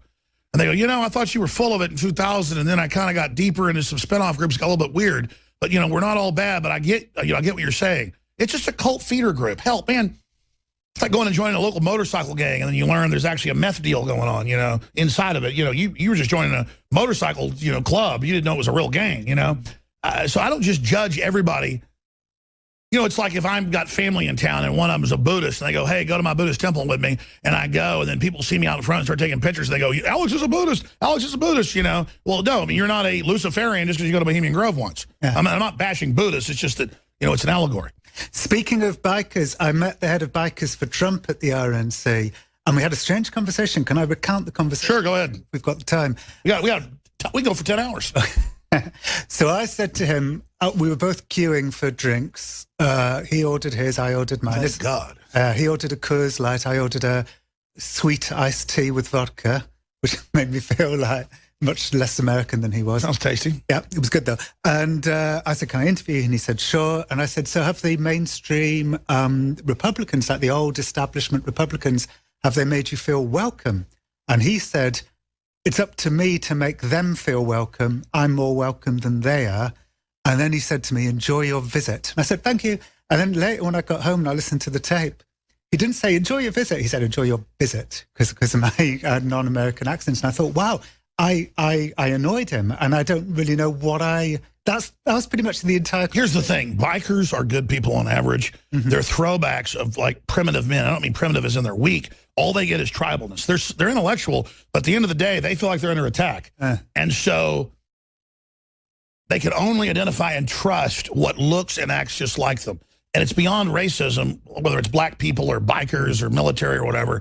It's just that rites of passage, they value it so much that it's taken their life over. I'd wondered whether I'd accidentally kind of offended him by saying, have the establishment Republicans made you feel welcome? Maybe he took that as a slight. And then he said, I'm making them feel welcome. Yeah, it's up to me to make that. Now, I think it was a sophisticated statement from him, I'm guessing, saying, no, we're taking them over, baby. That's what I thought too. Yeah, I think that's what he's saying. And then he thinks you're a smart intellectual. He thinks you're smarter than him, so he wanted to backhand you a little. We're on the march. John Ronson's our guest. We didn't take any calls today, and I apologize for that. I'm told David Knight's going to be in the other studio in a few minutes. I want to bounce some ideas off him. Appreciate him letting me take over the fourth hour. What happened is I used to do 4 hours, and then I have all this other administrative stuff to do and reports to file that I stopped doing it, but our anchors and reporters every day do an hour, and a lot of days I do 15, 20 minutes or a special report, or sometimes I take it over. But it's great to have David Knight back after he was in vacation. And he and his great family that moved down here from the Carolinas. I want to play a few Trump clips, get into some other issues with Jon Ronson in the time we have here, talk about some Bohemian Grove, other waterfront issues. But the Nightly News tonight is something you definitely want to watch. Also, Matt in there every day spends hours before I go on air getting all these incredible clips that I hardly ever play any of. And I've told him, make me play clips. We're going to play a few of those. But David, are you in the other studio? Do we have David in there? Or I guess I just said I'm totally taking over this hour? I'm here, Alex. Oh, he's there. Yeah. I don't know if you've had a chance to listen to Jon Ronson. I know you're busy when I walk by back there in your office, watching videos and editing things. But just a crazy world. What do you make of the interview so far? You got any questions, comments, big stories? What do you want to throw into the whole crock pot here? Well, it's very interesting, and I'd like to get Jon Ronson's thoughts on what we see with the Clinton Foundation. I think that's the #1 story right now. And I this agree. I should have been corruption that is hammering going that. out there, yeah. Chelsea using nom de plumes, fake names. Yeah. That brought down the former head of the EPA. Well, what we're seeing now is the end game of this private server. She had a private server because we knew that she had this corrupt game that she's running in the background. And the 33,000 emails are all the little crooked deals for billions. Exactly. The New York Post starts out their article. They say the Democrat Party warns us about mixing big money in politics. They say it'll corrupt democracy. They nominated Hillary Clinton to prove it. Okay. They're always talking about campaign finance reform. So I want to ask Jon Ronson what he thinks about this, because this is the David, epitome. you're absolutely right. I covered this the first hour, and it's so epic. History, it really is epic. That word's overused, but it's like saying, that's Nazi. Well, sometimes stuff is Nazi, and it's overused, but sometimes it really is used properly. This is so over-the-top incredible that all this corruption's coming out, worse than anything we've ever seen. George Soros running the Muslim Brotherhood, invading us in his Islamic takeover, admitting it's Jerusalem Post having to admit, okay, he's basically a megalomaniac demon. The conspiracy theorists are right. Hillary, just billions, money, scams, total Al Capone garbage, and it's now out there, and our own media is hardly covering it. If it wasn't for Drudge and Breitbart and InfoWars and WorldNet Daily and Daily Caller, and I'm not tooting horns here, it's scary. If it wasn't for us, you'd hardly even see this stuff forced out. But if we hammer something for 2-3 weeks, then it forces the foreign press to pick it up, and finally our press. So what about the Hillary situation with the foundation, pay to play, now proven? And then secondarily, as a journalist, what about the media's coverage and handling of it, Jon Ronson? I was hoping that you would forget that I was here and the two of you would carry on talking, because I've actually done no research at all on the Clinton Foundation. Okay, I know you have actually, but I really haven't. Smart guy. Well, what was your question before the break then? Then I'll go back to David Knight. Oh, God. I can't even remember. We just do this. This is teleprompter free. Oh, no, we were talking about the Bikers for Trump, and I was trying to kind of dissect what that hostile conversation was, and I agree with you. But I think he was explaining, hey, baby, we're taking this thing over. We're taking this thing over, and you come from a world where you think the establishment gets to decide whether blue-collar people get to feel comfortable or not. And I'm here to tell you that the world has changed. So I thought that was really interesting.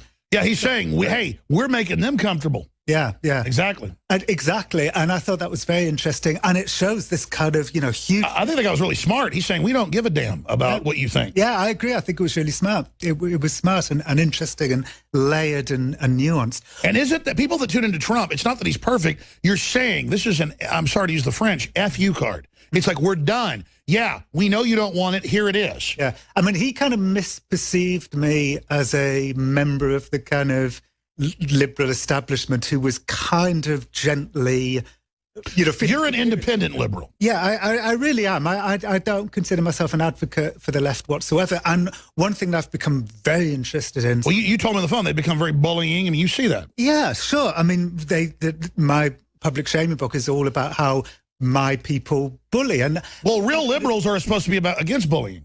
And it's impossible. And you got a lot of heat for that book, I read. Oh, yeah, I got a lot of heat for it. We love to talk about abuses of power unless we're the ones abusing our power, and then we hate to talk about it. So that's really what that book was about. And I'm certain that it's, and other people have said this too, but if you want to understand the rise of Trump, and if you want to understand Brexit, one thing you really have to understand is the way that my media, the establishment media, is so selective when it comes to writing about injustice. And we won't write about the injustices that are meted against people who are turning to Trump. Well, let me throw this out about Trump. He does like, one criticism I have of, and I know David has as well, is he likes to just be completely honest. That's a positive thing. But not the fact that he thinks torture is okay if you're a bad ISIS guy. Well, how do we know you're ISIS? That really leads down a dangerous road. Now, torture's ongoing. At least he's honest. So in a way, that's refreshing. But it has a bittersweet taste, obviously. But what if we get in and the communists are burning stuff and people are attacking? Then there's this arrogance of, hey, we're doing the right. Let's crush these people. We have to keep due process. We can't have bullying. We can't have this thing that we're on a crusade or a jihad and start going after bizarre elements of the left. We have to take the real high road. And Trump, if any of his supporters or false flaggers do bad things, he's got to decry it immediately. He's got to be really conciliatory if he gets into office. David Knight, what do you think? I think so, Alex. You know, you're talking about the blue collar saying that we've taken over the party, and John was just saying that he sees this bullying going on from the left. I see it also going on from the right, Alex. Remember the editorial in National Review that was talking about blue-collar America, where all the jobs had left, and they said, your community isn't worth saving. That's the kind of contempt. I should do more on that. You're absolutely right. You covered that. I covered it barely. You hammered it for weeks, and your instincts are so on target, David. But you got to come every day and tell me, just as my boss, for that one piece a day, I'm your boss. No, I'm serious. I think I'm going to create this new thing where everybody's somebody's boss for one project a day or a week or whatever, some quick video. I'm serious. You're my boss once a day, David. You were to come to me with a story that I'm to cover on air or do a 5-minute special piece on, because I remember watching you talk about that and say, I should be doing this more. They actually said in a bunch of pieces, you don't matter. It was worse than Obama saying, you bitter clinger Christians, turn in your Bibles. It was it was like George Will. I did harp on that because I saw you talk about it, because he always, George Will goes, we are the sovereigns of the party. Your votes don't matter. He actually said that. And I did say to George Will, look, I'm not a violent person, but if you think you're so elitist, stick a gun in your head and blow your freaking head off, man. You are a scumbag saying my vote doesn't matter, and you put it in a newspaper, the Washington Post. Yes. I mean, I would not wipe my butt with that. And I'm sorry to talk like that, but these people show us how disconnected they are. And see, now you got me frothing at the mouth of the establishment right wing. These are the most conceited, arrogant, know-it-all fops. If they were smart, they wouldn't make statements like that. What the hell? I'm sorry, you just triggered me. David, you're absolutely right. I remember reading it in the news, in the magazine, saying, you don't count. You're bankrupt. You're scum, white people. Yeah. And it's like this thing of like invoking race. They show how they're really the elite getting the commoners to fight with each other, and how they all just hate us no matter what color we are. And I'm sick of it. I am a populist. I'm a grassroots, blue-collar guy at the end of the day, and I'm sick of all these people telling me I don't matter, when I guarantee you George Will is an addled retard. I'm sorry. You and John were at Bohemian Grove. You saw that it wasn't Democrat elitist. It was Democrat and Republican elitist. Oh, okay? yeah. It's the entire establishment. And it's that establishment. It's the hedge fund people. It's the Wall Street banks. And they get along off with on the how they're progressive left that are coming after Donald Trump. They can hardly hold a conversation. That's right. They're all a bunch of neurotic OCD jackasses. And I'm not saying you're bad if you have OCD. We all do to a certain extent. I'm sorry, go ahead, John, I'm ranting. Well, yeah. No, Bohemian Grove, I'd say it's actually more Republican than Democrat. Bilderberg is 70% Republican. Yeah. And that's what we see. We see the establishment, though, across the board, whether it's the media or the government or it's business or it's the progressives, all coming after Donald Trump. That should tell us something. There's an article on New American, Trump versus the establishment. This hasn't been a clear alignment like this since we saw Barry Goldwater. Well, look, I mean, I am no fan of Trump in any way. I can't worship him. I'm being sarcastic now. Go ahead. I'm no fan of Trump, but at the same time, I am also I'm certainly no fan of Trump, and he does say divisive. I mean, he said some incredibly divisive. He had to say those to unify nationality because we didn't even have that anymore. Right. But I'm also no fan of the fact that, something happens to be at the RNC. I need to be balanced because, I am absolutely no fan of Trump, and I hope he doesn't win. Are you jealous of his hair? However, when I was at the RNC one day... I'm going to have a meme made of you with Trump hair. Well, I'll tell you a very quick story about something that happened at the RNC. So somebody said to me, oh my God, did you see the avocado woman? And I was like, no, because she was on really late at night. And I'd gone back to bed by then. The what woman? The avocado woman. The avocado. Yeah, so I didn't know what they were talking about. So then later, and she would go, oh, it was hilarious. By the way, I'm not making fun of you. I like how you say avocado. Avocado, I know. God, I'm sounding like... Say avocado face wash. Available now for limited time at InfoWarsLife.com. John Ronson's the designer, and a bit of his essence is put into each bottle of avocado luxury line creamery.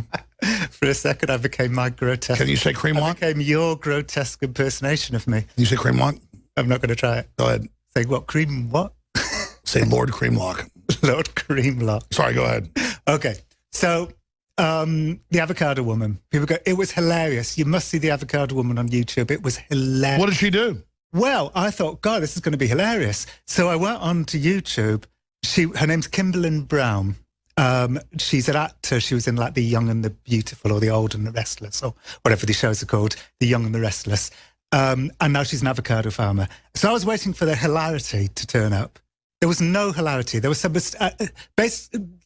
Basically, she was giving a talk about how, because of trade deals, which I know nothing about, I don't understand, but because of trade deals, a lot of her avocado farming neighbours have had to destroy their crops, and she was almost in tears on the stage. And people thought it was funny she was crying about avocados when this is her life. Oh, I get it. Exactly. No, it's the cold... Well, let's explain the trade deals. Yeah. Okay, if Chinese electricity is like 4 times or 3 times, depending where you're at, cheaper than ours, because of our regulations... Where are our factories going, John?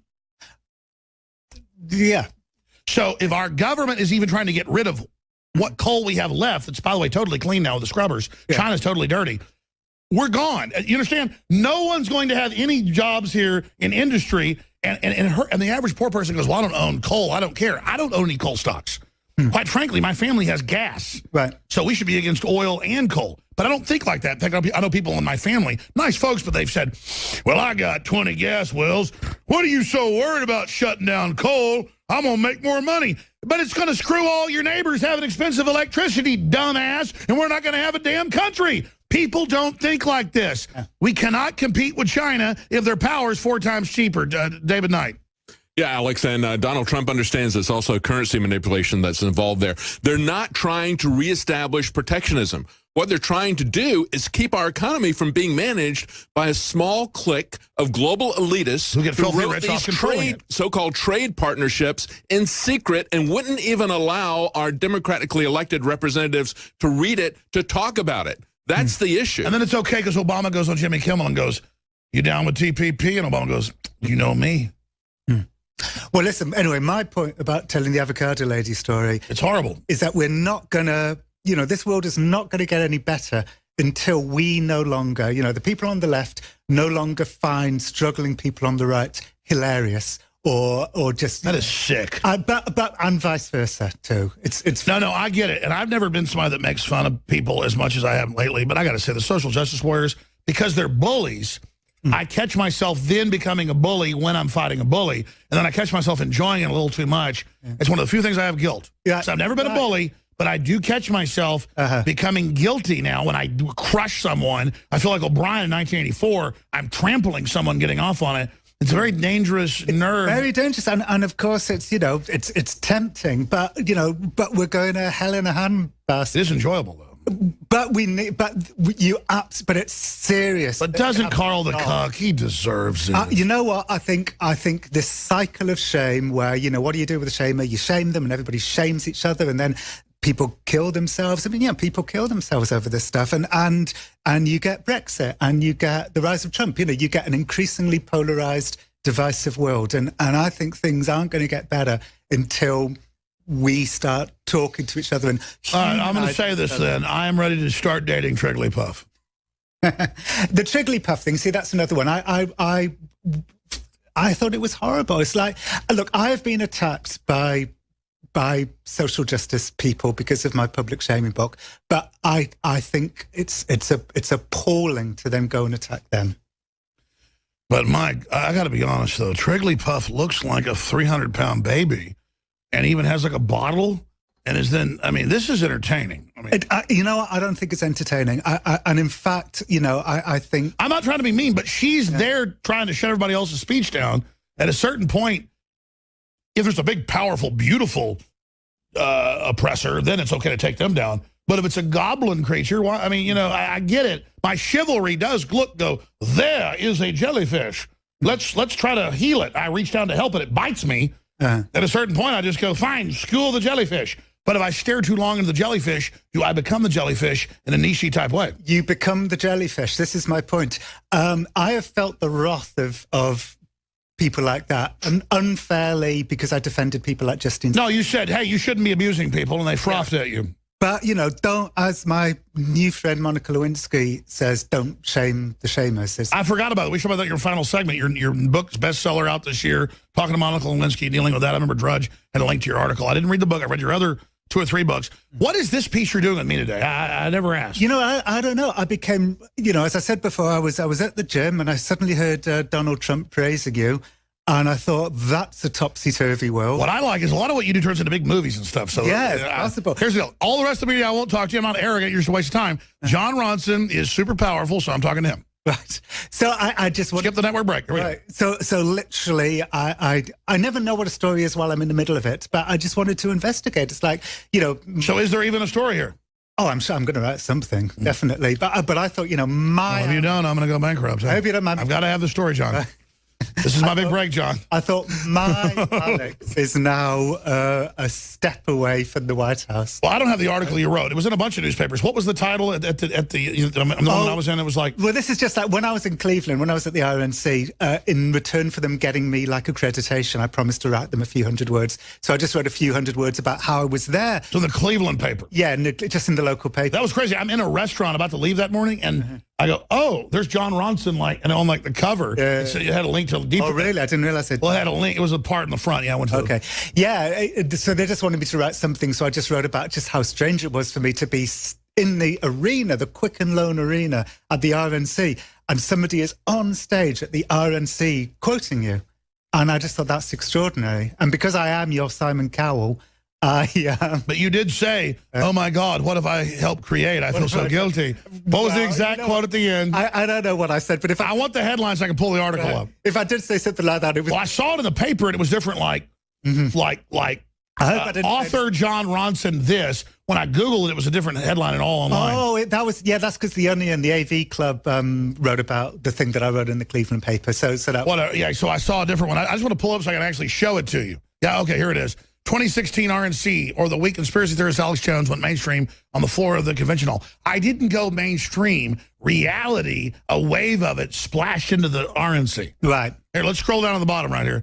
And there's this part about, because I want to get the exact quote here. I hope I didn't say anything too mean. No, it's like... oh, yeah, that's the Roger Stone. That's not the article I'm talking about. There was one similar to that. There's different versions. It's where you say... that you were the monster that I created. Yeah, like, oh, my God, I feel guilty. I've created this monster. Where is it? Let's scroll up. That maybe it's not... I hope I didn't call you the monster that I... By the way, I asked Roger Stone yesterday about that quote where you go, yeah, that young man, hates you or whatever, and he's a Republican, and he goes, get me his name for an IRS audit. You know that was a joke, right? Yeah. He said, just kidding. Here. Let's scroll. Well, you didn't put just kidding in the article, Ronson. A little sneaky, no, I said liberal. Didn't I say he smiled? Can you go down a little? Don't go down. I'm going to go down because I said he smiled. I said, I'm sure. I believe you. Smiled. But son smiled. I believe you. Yeah. He goes, this, I just asked him about it. He said, of course it's a joke. He goes, I don't have time to be doing that. He's not lucky enough to be audited. This week, and I could never have predicted this, Alex's extreme conspiratorial rhetoric is serious, like Hillary should go to prison, is influencing the RNC. Donald Trump publicly declared himself a fan back in December, appearing on the show and telling him your reputation is amazing. I will not let you down. This extraordinary lurch into zealotry has galvanized swaths of the Republican here. Well, whilst disturbing many others. On Tuesday, I got talking to a young Never Trump supporter, a delegate, and it goes on from there. So it does sound like you're really alarmed. Good Lord, Alex Jones is having influence. Oh, help me. It did come as a surprise. I'm telling you, the Jedi are taking over. Maybe zealotry wasn't... Oh, it says, I didn't want to go alone for 2 reasons. I was scared. Yeah, of course I was scared going into Bohemian Grove. My God, I'm not a fearless person. We're having fun. You know you're a... Yeah. You know, I was in a famous world leader's house, not Donald Trump, and I was just sitting there, and it was a few years ago, and right there in like a little shrine with lights. On the bookshelf in their office were 3 of your books. Really? Yeah. Wow. So there you go. Well, I know you've had a couple number ones in the New York Times, right? Well, top 10. Didn't get all the way to number 1. You're not Jerome Corsi yet. You know, Jerome Corsi's been calling me like 5 times the last 2 days. I haven't even called him back. And it's not that I'm even bragging. Yeah. I haven't called him back. I'm so busy. It's like it becomes this haze. How do you deal with it? The hundreds of phone calls a day, thousands of emails. I'm just completely...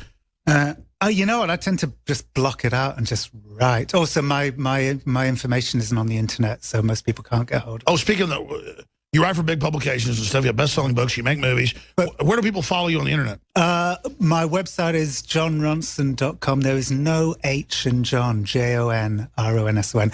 And then on Twitter... The ancient spelling. The ancient spelling. The ancient, archaic, and true. The bona fide. From the ancient oceans, far beyond the Mystian seas. That's I am the leader. Moloch. And on Twitter, I'm at John Ronson, JONRONSON. At DarthVader.com. Hey, let's bring in David Knight. David, other points, my friend. Well, you know, Alex, as we're talking about how the establishment is aligned against Trump, I think it's interesting that even the media outlets that have been shamelessly advocating for her just dropped the pretense of objectivity like the Washington Post. They and USA Today are calling on her to shut down the Clinton Foundation and do it now. That's right. That's right. Don't you sense blood in the water, beyond blood in the water? Yeah. I mean, I'm not just saying this with glee. It's not some personal hatred for Hillary. These people, I just sense that it's over. I mean, even if she coasts into office, have they not delivered a rotting political carcass into Valhalla? Well, you know, what it shows us is that as the left has constantly talked about the need for campaign finance reform, about how money corrupts politics, and I understand that. That's true. The problem is the power, though. Once you've got the power in Washington, it's going to suck the money in like a black hole. And once you've got somebody like Hillary Clinton, she has the kind of true privilege. I want to talk about white privilege. She has the ultimate privilege, okay? Elitist, above the law, diplomatic immunity, Marie Antoinette. And if she's allowed to stand and get away with this, it sets a precedent that, mark my words, like a black hole, you just said, will destroy this country and other nations very soon. Hillary Clinton must fall. And Ronson, I sense it. You're hedging your bets. You smell it, the rotting flesh of the Democrats in the wind. Join me. Take my hand. I will complete your training. But it doesn't make me a Trump supporter. Good. All right, Knight. Great job. Go ahead, Knight. Sorry. Well, Alex, it's going to be, I think she is a poster child for what is, we want to talk about her health. I mean, she is the cancer on our country, our body politic, okay? And she is an example about the fact that you cannot achieve honesty here with some kind of campaign finance reform laws. She's going to break the laws. There's no law that is going to tie her down. The laws are there for the little people, and the big guys are just going to break these little spider webs that they erect in the corners to try to stop the rest of us from having free speech. Spider webs they erect in the corners. Let me tell you, can you feel the energy? I feel liberty rising.